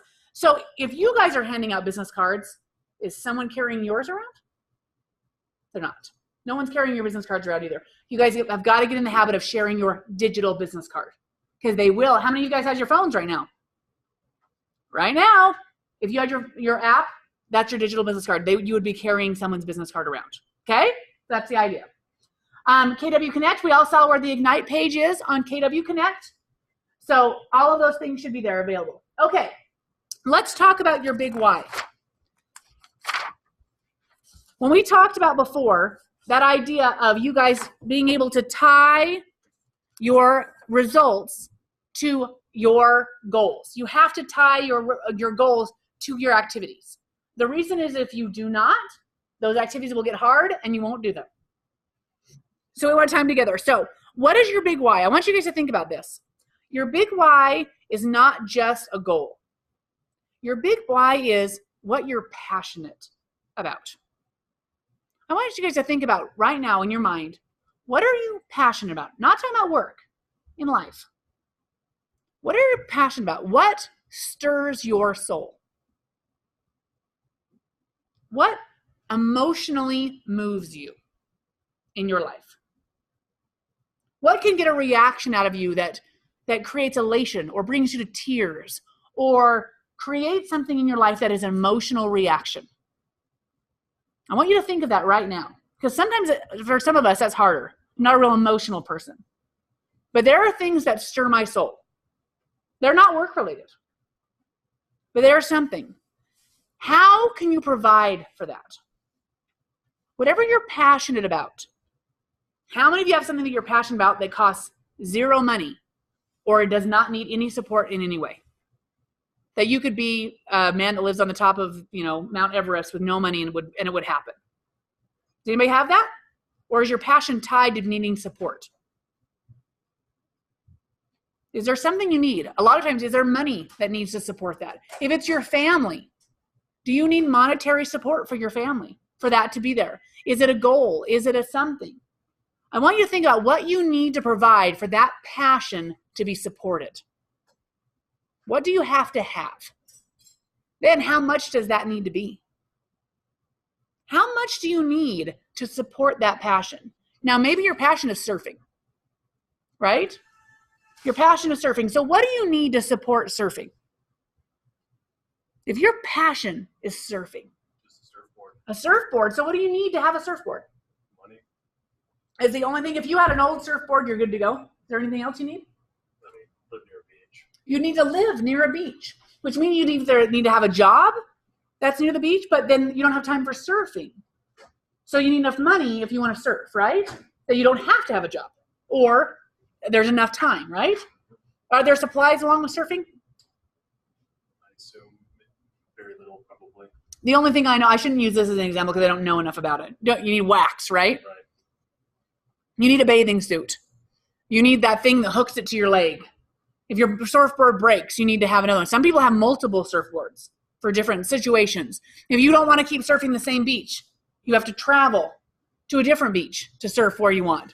If you want to surf in Australia, right? So all of those things, even though that's a passion, you still have to have something that supplies that. So what does that mean? I need to find out how much that takes. I want you guys to think about how much would that take to supply that passion? Because you need to add that in and realize what you're working for is being able to tie to that. Because if you aren't passionate about paying your bills, if that doesn't stir emotion in your soul and bring you to tears, paying your bills is not going to get you to do the hard things. On the days that you don't want to lead generate, or you don't want to come in, or you're buried, or you're anxious, or whatever it is, if bills are your only why, you're not coming in. You're not picking up that phone. Even though we think we should, because that's what we need money for. We need something else on top of that. So, when we talk about this, we must be committed to the boredom of mastery, because the boredom of mastery is what's going to pay for that big why. When you think about mastery and how much time it takes, how many hours do you guys remember? Have you guys read the book Good to Great? It's a great one to put on your reading list. Good to Great. Anyone know how many hours they studied it takes to become a master of something? 10,000. What is it?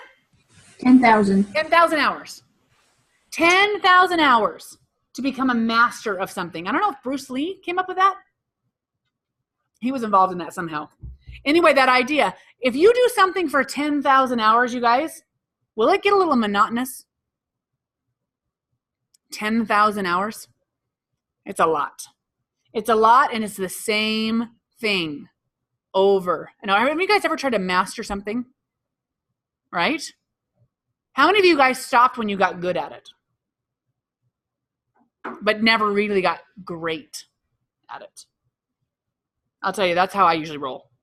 I'm good enough. I'm good enough to get the job and maybe get first place. But do I keep fighting when I'm at first place? Do I go for the Olympics? Do I go for that? Or am I just happy at good? I am good at this. In Good to Great, it says good is the enemy of great. Because when we're good enough, we don't ever keep moving toward greatness. And we are not committed to the mastery of whatever we're trying to do. So when we think about this, when we think about the future, we have to commit to mastery and the mastery that provides for the why. So we have to be providing for that why. So I want you guys to take a second and write down what that big why could be for you. Now, this can be ever evolving. This could be ever evolving, you guys. This may be changing. You may come in the main, but I want you guys, no one's going to look at this. It doesn't have to be benevolent. Mine is not benevolent. I wish it was. I wish I cared more about others, but that's not how I roll. I love helping others, and I love providing for my family. But I will tell you what, when I don't want to do something, I can think of other ways to provide for my family than doing the thing I don't want to do. So I need something else. So I want you guys to write down what the foundation, maybe what your big why could be. Take just a minute or two. What is your passion? What stirs your soul? What creates emotion? It absolutely can. It's whatever creates that emotion in you. The powerful emotion. Absolutely.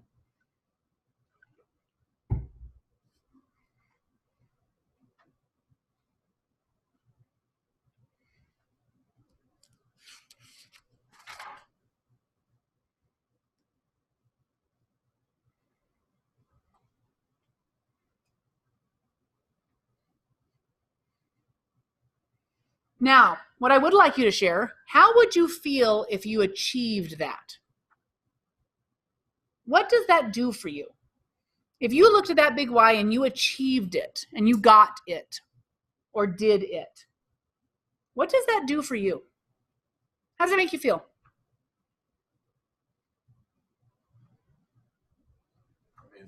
Amazing. What about it makes you feel amazing? You feel satisfied and fulfilled. Excellent. What about you guys? How do you think you would feel if you put yourself in that spot of achieving that? What about you guys online?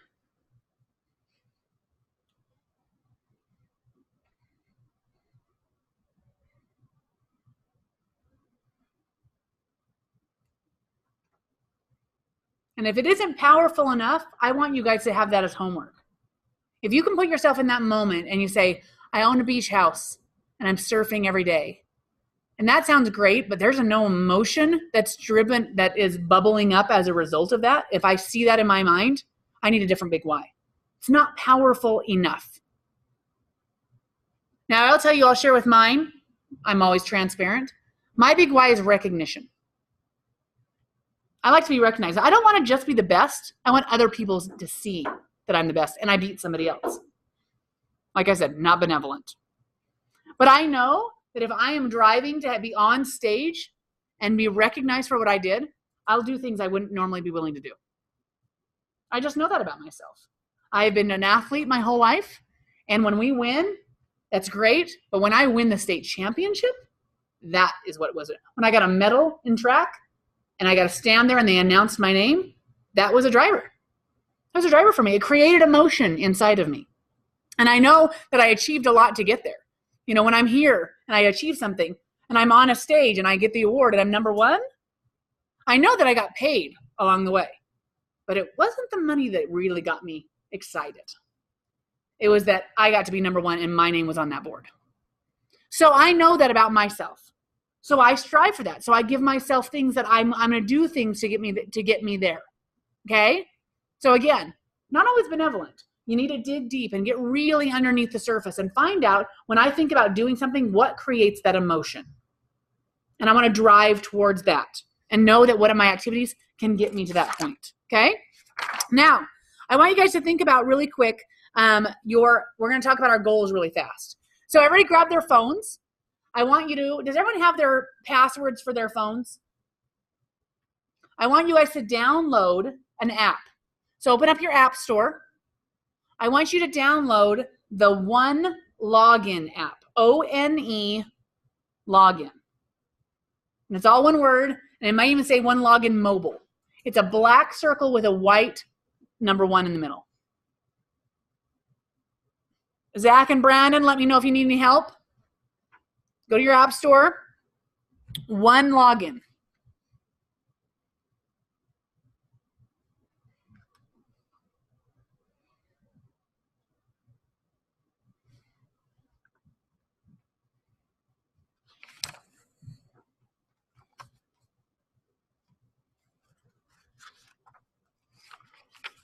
Did everybody find it? Did you get it downloaded?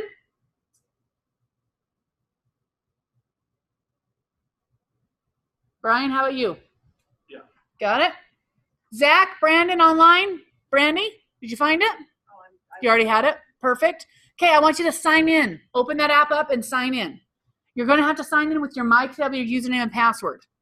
Now, if you signed into MyKW in the past 2 days, you had to change your password. What was it called again? The One Login? One Login, O-N-E Login, all one word, and then it might be mobile, depending on which phone you use. So sign in with your MyKW username and password. Does everyone know what that is? If not, get with me after class. It's going to ask you what domain you want to use, what domain you need to enter. Just enter KW and then hit next. You don't have to type anything else besides KW.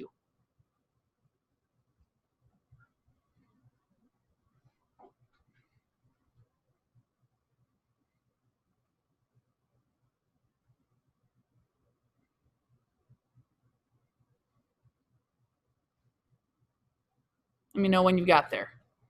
And then it should enter it, and then the next one should be into your sign-in screen. Oh, I think the domain is before your sign-in screen, I think, as a matter of fact. And then it's going to ask you to set up a PIN, so you don't have to remember your MyKW username and password anymore, which is everyone's biggest thing. So set up your 4-digit PIN, and then it should get you in. How you doing? Oh, Brian's there. Okay. It does. Do you have the Wi-Fi? You need the Wi-Fi? Connect to it. Okay. Okay. So once you're in there, the very first icon or link in there is called the Career Growth Initiative. That Career Growth Initiative is where you can go in and set up your monetary goal. So we do regular CGI. It's called CGI. Don't get it mixed up with your GCI, which is your gross commission income. CGI, Career Growth Initiative. Keller Williams has given you an online easy access tool to set up your goal. So now you guys are all on all on teams. All of you should get with your team lead and sit down and set up your goal through your CGI calculator. Because it comes to you have to put in your split. You have to put in what your expenses are. You have to know what those goals are. But it's going to help you understand with your Rainmaker, this is my monetary goal. This is going to fund my big why. I want to make $100,000 net. And it's going to calculate all the way back out how many transactions you need to close to get that amount of money. And it comes all the way out to appointments, listing appointments. Because the lead generation model of MREA, Millionaire Real Estate Agent, says focus on the appointments. Focus on going on enough appointments. Because if you guys will go on enough appointments, you will end up getting better and getting the listings or the buyers. But if you won't go on the appointments to start with, we have a whole nother issue. Or they say, well, you know what? I just want to go on less appointments and take more of them. It does not work that way. Going on the appointments is the key because you will get better at it. And if you want to grow your business, you just have to get better within the appointments you're already doing. But if you're not going on enough appointments, then guess what you have to do to make more money? If you're going on enough appointments and you want to make more money, you can just get better at your conversion. You're already on the appointment. Convert more of them. But if you're not even going on the appointment, what do you have to do to make more money? Go on the appointment, which is what we call work. You have to work more. If you're already on the appointments and you want to make more money and you just get better, are you working more? Or are you making more money doing the same work you're already doing? I'm already there. Now I just take more of them. I'm not doing any more work. It doesn't take me any more time. But if I don't have the appointment, I've got to go on more appointments. I need more time in for more money. So it's working harder or working smarter. That's the concept. So it says focus on going on enough appointments. If you'll get yourself on enough appointments, you can make more money without more work. So that's what the CGI basis of all of that is. So once you go in with your team leader and set your goal in CGI, now you can track the appointments. And your goal will say your goal is 4 appointments this month. And you're watching it. This month, that's my job. 4 appointments, 4 appointments, 4 appointments. It's not about how many you take. 4 appointments, 4 appointments, 4 appointments. Because you're going to tell it what your conversion rate is. Now, if you've gone on 4 appointments for 3 months straight and you didn't take enough listings, then what's your problem? Is it number of appointments? If I went on 4 appointments every single month like I said it was, but I didn't take enough, what's my issue? Is it I'm going on appointments? What is it, Aaron? You didn't take it up. It's scripting and role play. I just need to get better. I need to go back to my Rainmaker and go, listen, I'm going on the appointments. I'm making the calls, but they're just not converting. And then the Chad and the Jeremy say this, say this, say this. Oh, all of a sudden you're making the appointments. But you had to get yourself on the appointments. So this is all about tracking the appointments. It's about like Legion, getting in that habit, going on enough appointments. So that's what CGI is. So I want you guys to make an appointment with your Rainmakers. And if you're a single agent, make an appointment with me. And you set your goal in the CGI calculator. And it's pretty easy to walk them through. I think every one of your team leads know how to do it because I coached them on it. Okay? So by next, and if you can achieve, sorry guys, if you can achieve any goal that you set, then why not set the goal that funds your big why? Set that goal and say, if I just have to go on 2 more appointments in a month and I can get my financial goal, holy crap, I had no idea that that's what I needed to do. I just need on more appointments, and now I'm going to focus on that. And we know what we focus on expands. Old law, right? Okay. So now you have your CGI downloaded. Also, you guys, I want you to download the Kelly app. Has everyone downloaded Kelly? K-E-L-L-E. Now, what the Kelly app is going to come into play on Wednesday because Kelly is the artificial intelligence system inside of Keller Williams is a new technology. And the coolest thing about Kelly is that right now, the cool thing that it does is what are called Kelly Snaps. Have you done a Kelly Snap yet? So you're going to hear me talk a lot about Kelly Snaps.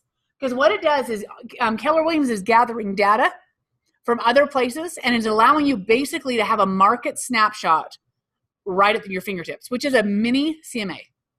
And eventually, it will do a full CMA within 30 seconds. And so you're going to download Kelly, and you're going to sign in with your MyKW username and password. And you're going to ask Kelly a question. And what you're going to say is, Kelly, snap. Or give me a snap. So everybody take a second and get that downloaded. What's great about Kelly is you can fingerprint enable it, so you don't have to remember your password again. But what a Kelly Snap is a quick market snapshot. So when you're standing in a house and someone calls you over and says, hey, you know what, I'm thinking about what my house might be worth. Do you have to go, you know what, let me get my computer and I'll do a Zoom in, and I'll run back over here, let's set an appointment. Or if you say, Kelly, give me a snap, it's going to take your GPS location, pull all the current market data that is active, closed, and pending in the neighborhood that house is in. Why not? Won't let you in? Server error. Yeah, me too. Yeah. Server error? Yeah. Aye, aye. All right. Is it one or? It should just be your MyKW. Is it your new one? Have you guys all changed your password this weekend? No. You did your this weekend? Yeah. If you haven't, that might be an error. Did you? Good network error. Oh, it's a network error. Maybe we're having an issue. Okay, I want you to put that on your homework because that's so new. It's not on your mission. But I want you to start messing around with your Kelly Snap. You're going to find out that is awesome because what's going to happen when someone sees that, what sets you apart from the C21 agent or the Silver Creek agent or the Edge agent is that your technology is going to give you faster results that has artificial intelligence to give you the edge. Okay? So you want to get used to using that. Kelly Snaps. Okay. So you guys,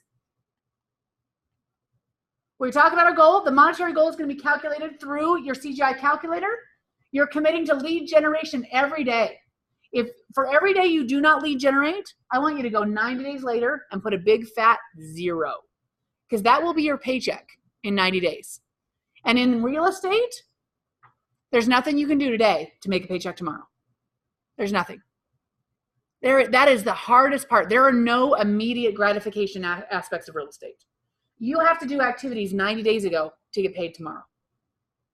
So it means we have to get committed to doing activities today that we don't get a result for them for 90 days. And we don't generally live in that world. If we went to work every day with a job, on Friday we got paid. Here, you have no idea if you're going to get paid in 90 days. So you have to do the activities regardless. But the activities will lead to a paycheck if you are consistent. Okay? And if you've worked for 6 months on a deal, and it's the only deal you have in the hopper, and it falls apart, how do you feel?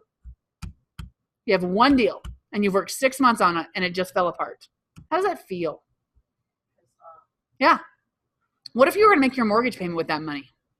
What if you missed last month and you knew you had to double up this month, and that was the money that was coming? How does that feel to you?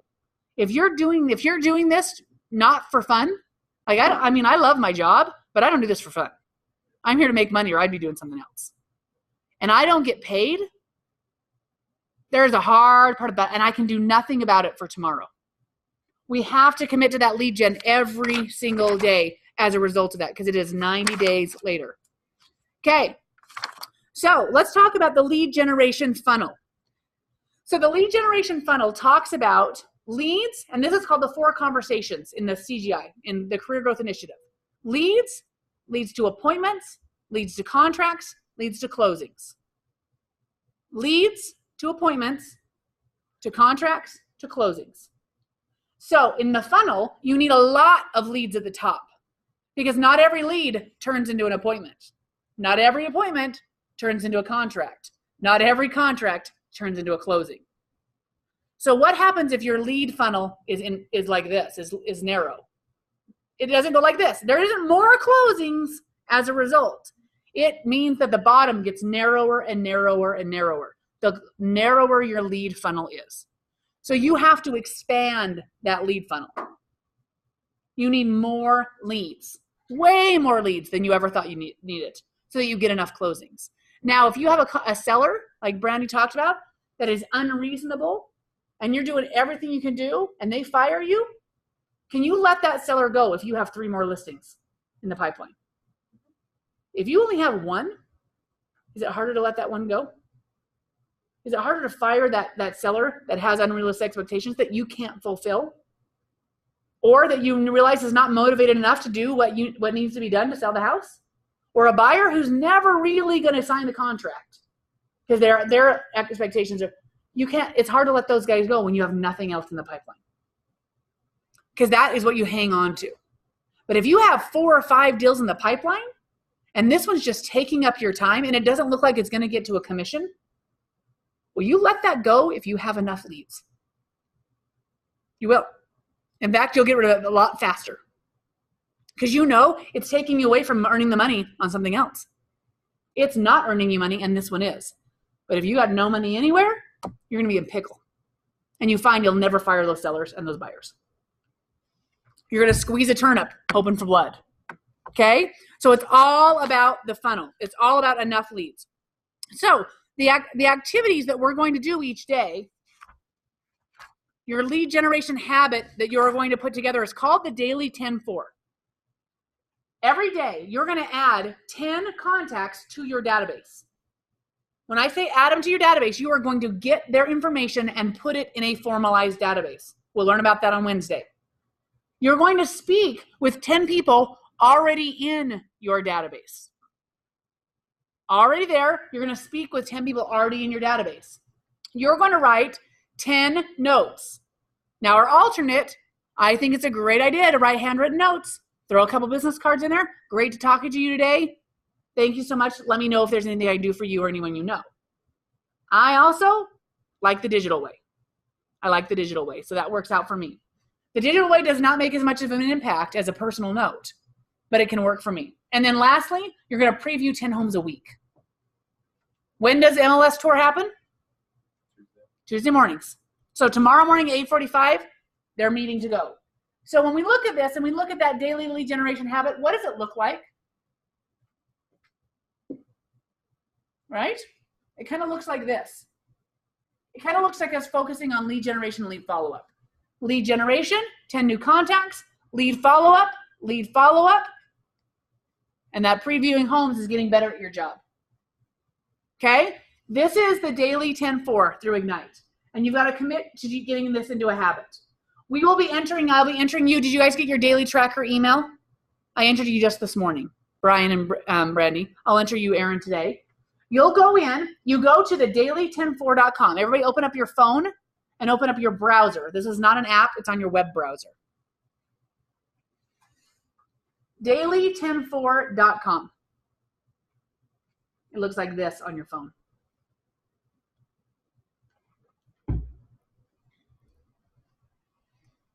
Daily10-4.com.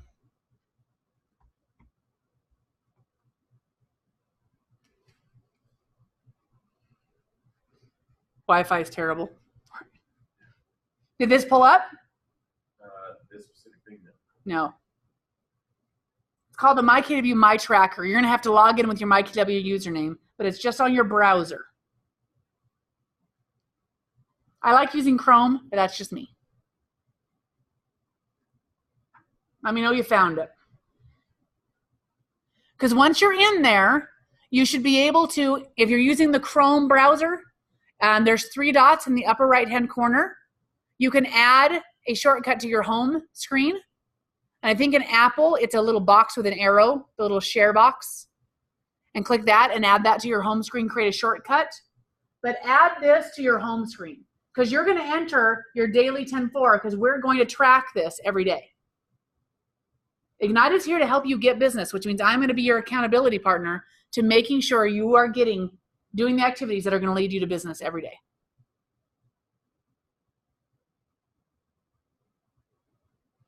How's it going? Did you guys find it? Reset my password here, so Yes, reset your password. no, that's maybe Did you go to daily10-4.com? And it took you to eEdge? Try typing it in again at the top. And your browser may be remembering and trying to say, hey, this is where I think you mean to go. But everybody write it down. The what? It took me to that too. Okay, so click on the education tab at the top. I wonder if they redirected it and are going to have you go through. Go to the KW Connect tab. Can you guys see that? The education tab. And we're just going to kw.com. Nope. When you went to daily 10-4. I had to click on the top again and re-enter the daily10-4.com, and then it pushed me to where I needed to go after I logged in. Yeah, browsers now think they're really smart. Oh, this is where you want to go? I'll suggest somewhere new to go.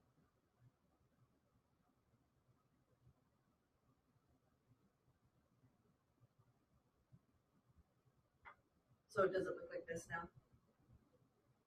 Yeah. Yeah. Let me see. So it's there.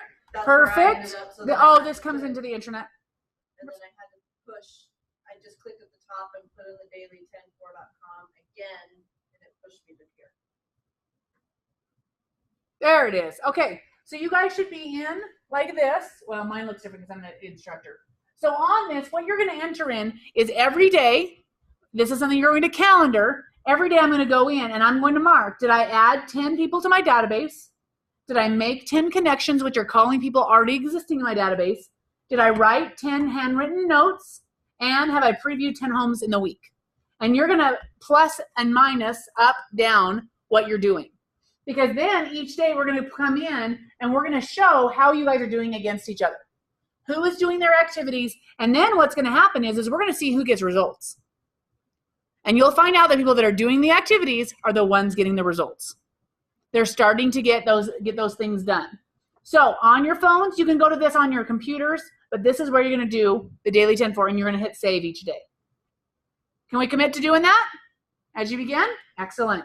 And what's great is I have you all added, so I'll be able to bring up and watch your trackers and be able to help you do that. Perfect. Okay, you've got that taken care of. Well done. So we're going to watch a quick little video. A quick little video on scripts.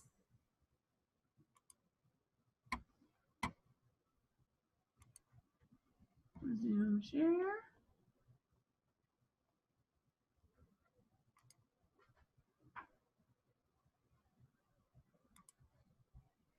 Hold on before this goes.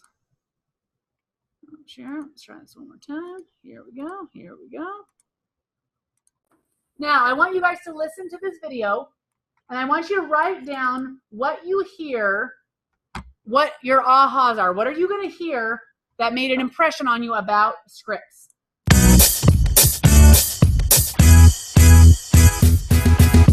Hi, I'm Jeff Glover, and I'm going to tell you the top 5 things that you need to know about using scripts. Step 1, you're going to need to get your scripts from a top agent at the office, your team leader, a MAPS coach, or of course Keller Williams University. Step 2, we're going to need to do a total transformation of, instead of talking and telling, of asking questions. Selling isn't telling, selling is asking a series of questions that leads to desired response. So instead of talking so much, we need to get in the habit of asking questions. And asking questions gives us control of the conversation. Control of the conversation gives us our ultimate outcome, which is an appointment set or closing. Step 3, we need to listen with good intentions. Well, what I mean by that is we need to listen to their answers instead of just listening to them talk and asking another question that comes to mind. For example, instead of asking a seller where they're moving to and then going on to the next question, how soon would you like to be there, ask them, where are you moving to? And when they give you a response, ask them, what takes you there? Step 4 in becoming better at scripts is we need to learn to mimic, mirror, and match the prospect. What I mean by that is we have to listen to their tone of voice. We have to speed up or slow down based on how fast the prospect is talking. That means when they respond and say, we're moving to Toledo, oh, Toledo, that's exciting. What takes you there? 93% of communication is body language and tonality. And that means only 7% are the words that we say or the questions that we ask. Step 5, we need to take these 5 points and practice them daily. If you think of NFL teams, they practice 50, 60 hours on the practice field for a 1-hour game. Our game is our presentations and our appointments, and we need to practice daily everything that we've learned every single day before we meet with our clients. When it comes to scripts, my biggest aha is that everybody has their own scripts. We're pre-programmed to have scripts, and we're talking and asking questions that are scripted. However, what we found is that most of our own scripts are no good. And so we have to learn the right scripts, the right questions to maintain control of the conversation. Thanks for watching KW Connect. Make it a great day. Okay, you guys, what did you hear? What did you hear in that video? What were your ahas? What did he say that rang true for you? Well, that you think your own scripts might be fantastic, and they may work sometimes, right? Mm-hmm. You're gonna get better results from built scripts. Excellent. What else did you hear?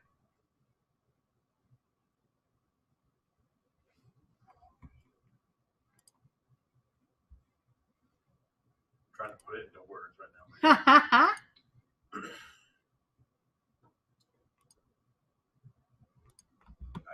One of like the oldest principles in sales that I was taught, and he said, just shut up and listen.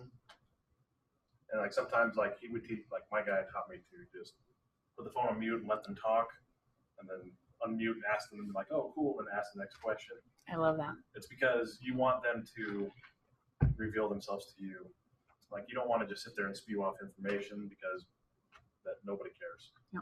But if you can really get them to a point where you can start digging deeper and asking the next question, take it to the next layer, and asking the next question to go to the next layer, then you've really built the rapport with them. That's really what matters. Yeah. Because if you're just talking, nobody cares. But if you can listen, then that's what makes the difference. I love that. That's so true. So true. You'll find out that scripting isn't about talking.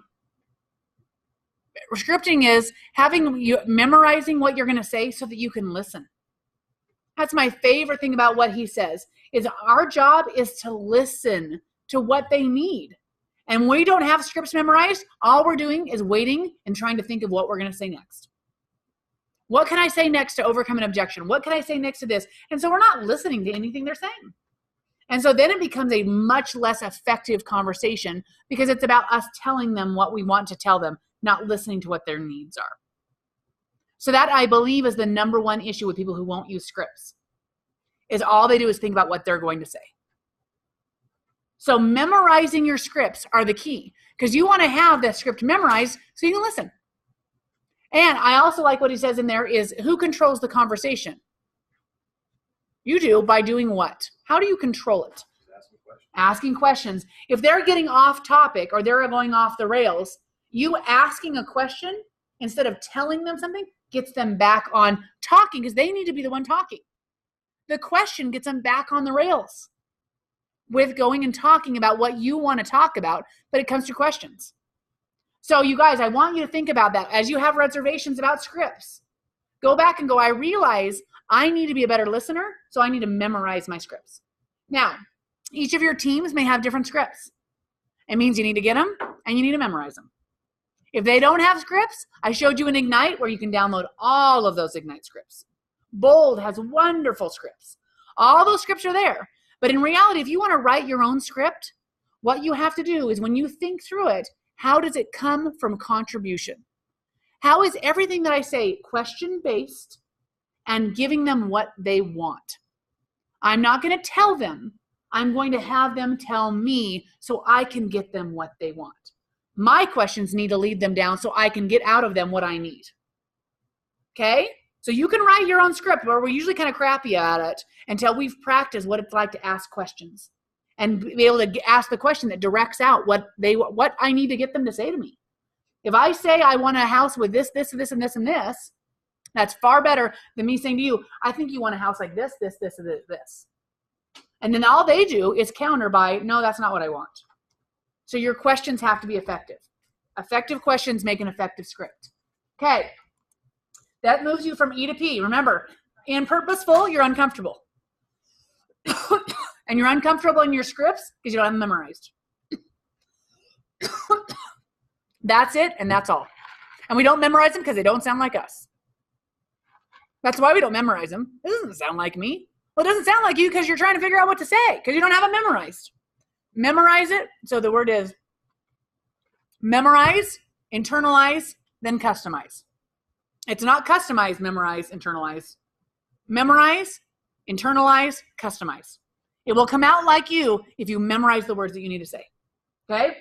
Now, your Ignite scripts and your Bold scripts have embedded commands and language of sales inside of them. So your words are not the right words. They have specific phrases that they've studied that can get people to the sales, to get into the yes. So you memorize those phrases because you don't have them embedded yet. because you're not in that mode yet. This will get you there, okay? So don't be afraid of that. So tomorrow morning, we'll be making, oh, nope, tomorrow morning is Tuesday. You're going on previewing homes tomorrow, but we'll make calls on Wednesday morning. So if you'd like to arrive at 9 o'clock, we'll practice our scripts and we'll make calls from this room. Then we're also going to do accountability at 10 on your daily 10-4. So how many of your daily 10-4 should you have completed by Wednesday? How many contacts should you have made by Wednesday? If you're doing the daily 10-4, what? At least 20. 20, that's right. 20 contacts. How many homes should you have previewed by Wednesday? 4 at least, but you'll probably get your 10 if you go on tour. Okay, excellent. Okay, and afterwards, once you go do your lead gen, you can write your personal notes, friend them on Facebook, share your digital business card. Now, if you don't have a script for your digital business card, we'll work on that Wednesday morning. There, we have a great script to help you share your digital business card with people and help them understand it's a business card. Because if you keep saying mobile app, they're just going to go, I don't need another mobile app. Okay, being accountable. We're going to talk about, the last thing we're talking about today is about your calendaring. So now we talked about that we have to create a habit. We have to create a habit if we're going to make this work. So here's an example of what a calendar looks like that's going to create the right habits. Waking up, personal time with my family, or I'm working out. Get into the market center, into the office. Respond to my emails, calls. I need to role play. I need to follow up on leads, get organized, because at 9 o'clock, I'm going to go into lead generation. So for us, we do Ignite at 11 to 1, right? So now that means I need to just adjust how that works. Now we do Ignite because I want you to lead gen. I don't want you to miss lead generation for Ignite. A lot of times they used to do this in place of lead generation, but I want you to lead generate every morning. I want you to come to Ignite and ask the instructor about the struggles that you've been having in your lead generation. So we have you a little more committed than just 2 hours a day in Ignite because I want you to lead generate before you get here. Appointments, follow up, complete your activities, respond to your emails and follow-ups, visit properties, and there's family time. So while you don't have any business, this is what a lot of what your calendar should look like. Everything in there is activities leading you to knowledge and to getting business. Now you may find out that you have to adjust and you might need more than 1 to 2 to attend appointments. That's okay.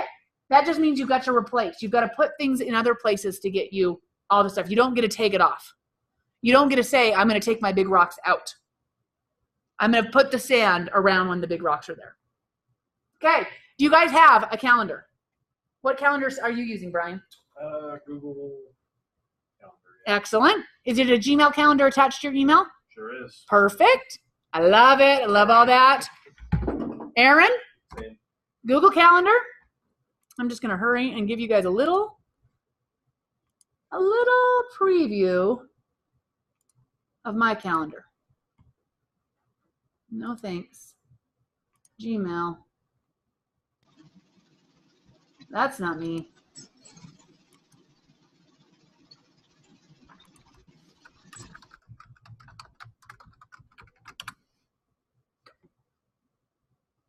That's a lie.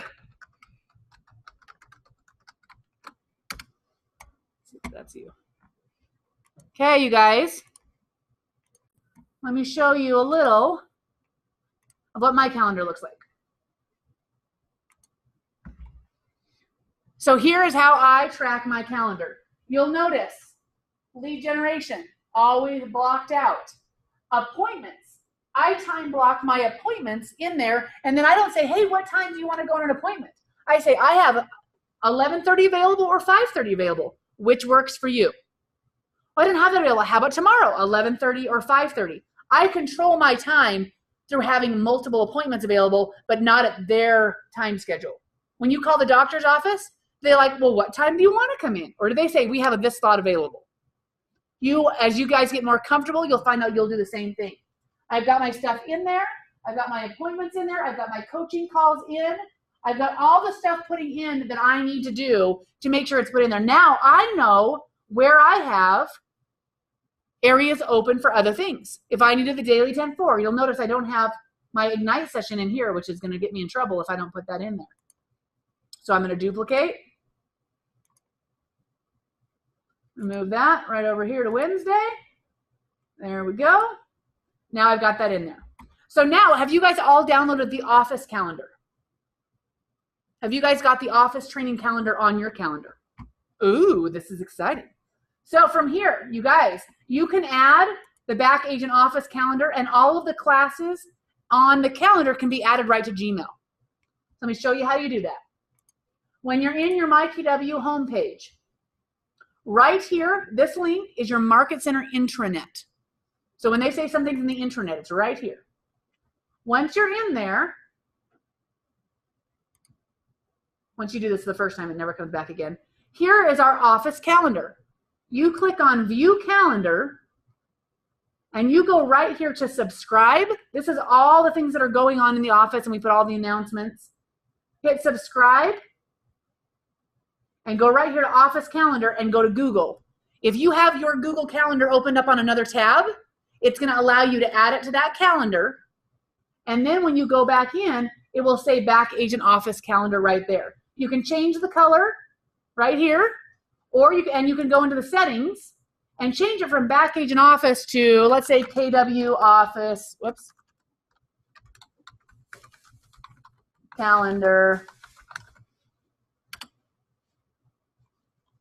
I don't think there's a save on Google Calendar. So now I've got my KW Office calendar. Pretty easy, pretty slick. So there you go. And once you add that to your calendar in your Google, it should go back to your phone and it should all coordinate together. Now, if you're using your local phone calendar, I encourage you, if you're using Gmail, to switch to the Google Calendar app instead of your phone's calendar app. Because both Android and Apple are kind of anti-Google. So even though you've got that account pulling in, it doesn't work quite the same as Google Calendar. So if you're a Gmail account, use Google Calendar app, my encouragement. And also the Gmail apps instead of the local thing. So there you go. So you can see here, guess what? I am working from home tomorrow. So I have time blocked that into my calendar.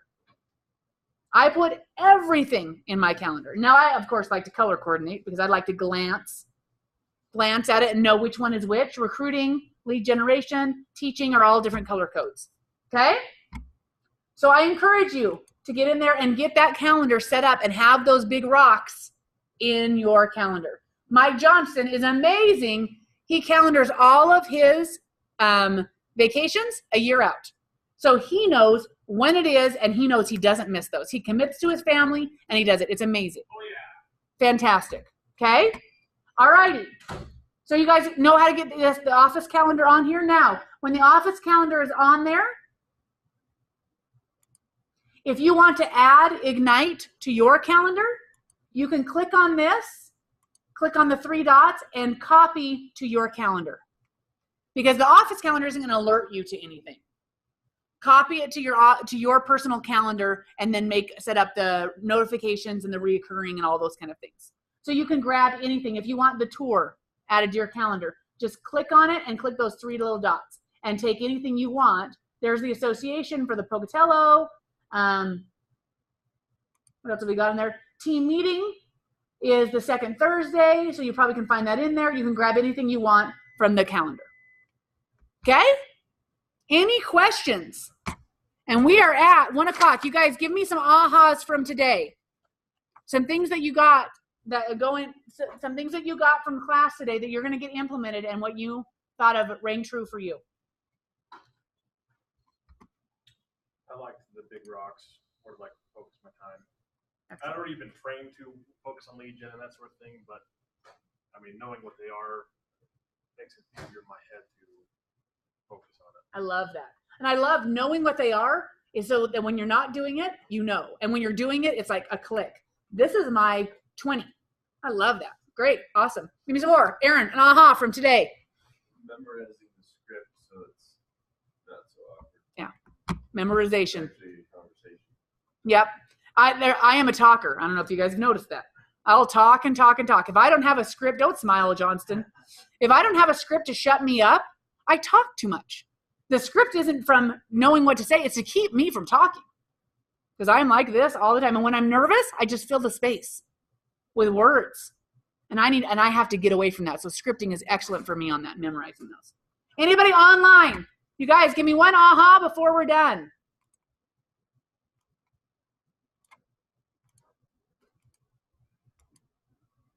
Zach, Sheila. My aha was the calendar. Excellent. Excellent. Color coding it. I like colors. That's how I like to roll. Okay, you guys. Awesome. So did everyone know what you need to do by Wednesday? Missions. Have something with you so you can look at the handouts for each class. Oh, the last thing I want to tell you guys, they're not going to go through every single page, every single time. So you're going to want to have this and have it read, because if you want to ask questions, you want to have an idea of what to ask.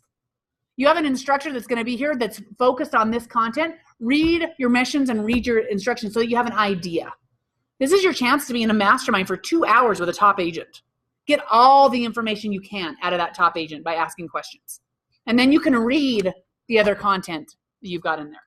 Does everyone know how to find their missions? Missions? If you need any help with the tech, let me know. I can get your mobile app or anything that you need. But other than that, tour tomorrow morning. Wednesday, we start lead gen and session 2 of Ignite. And have they all installed the Kelly app on your phones? I think they're probably still installing. We went to download. It was a little bit of a slow process in this room.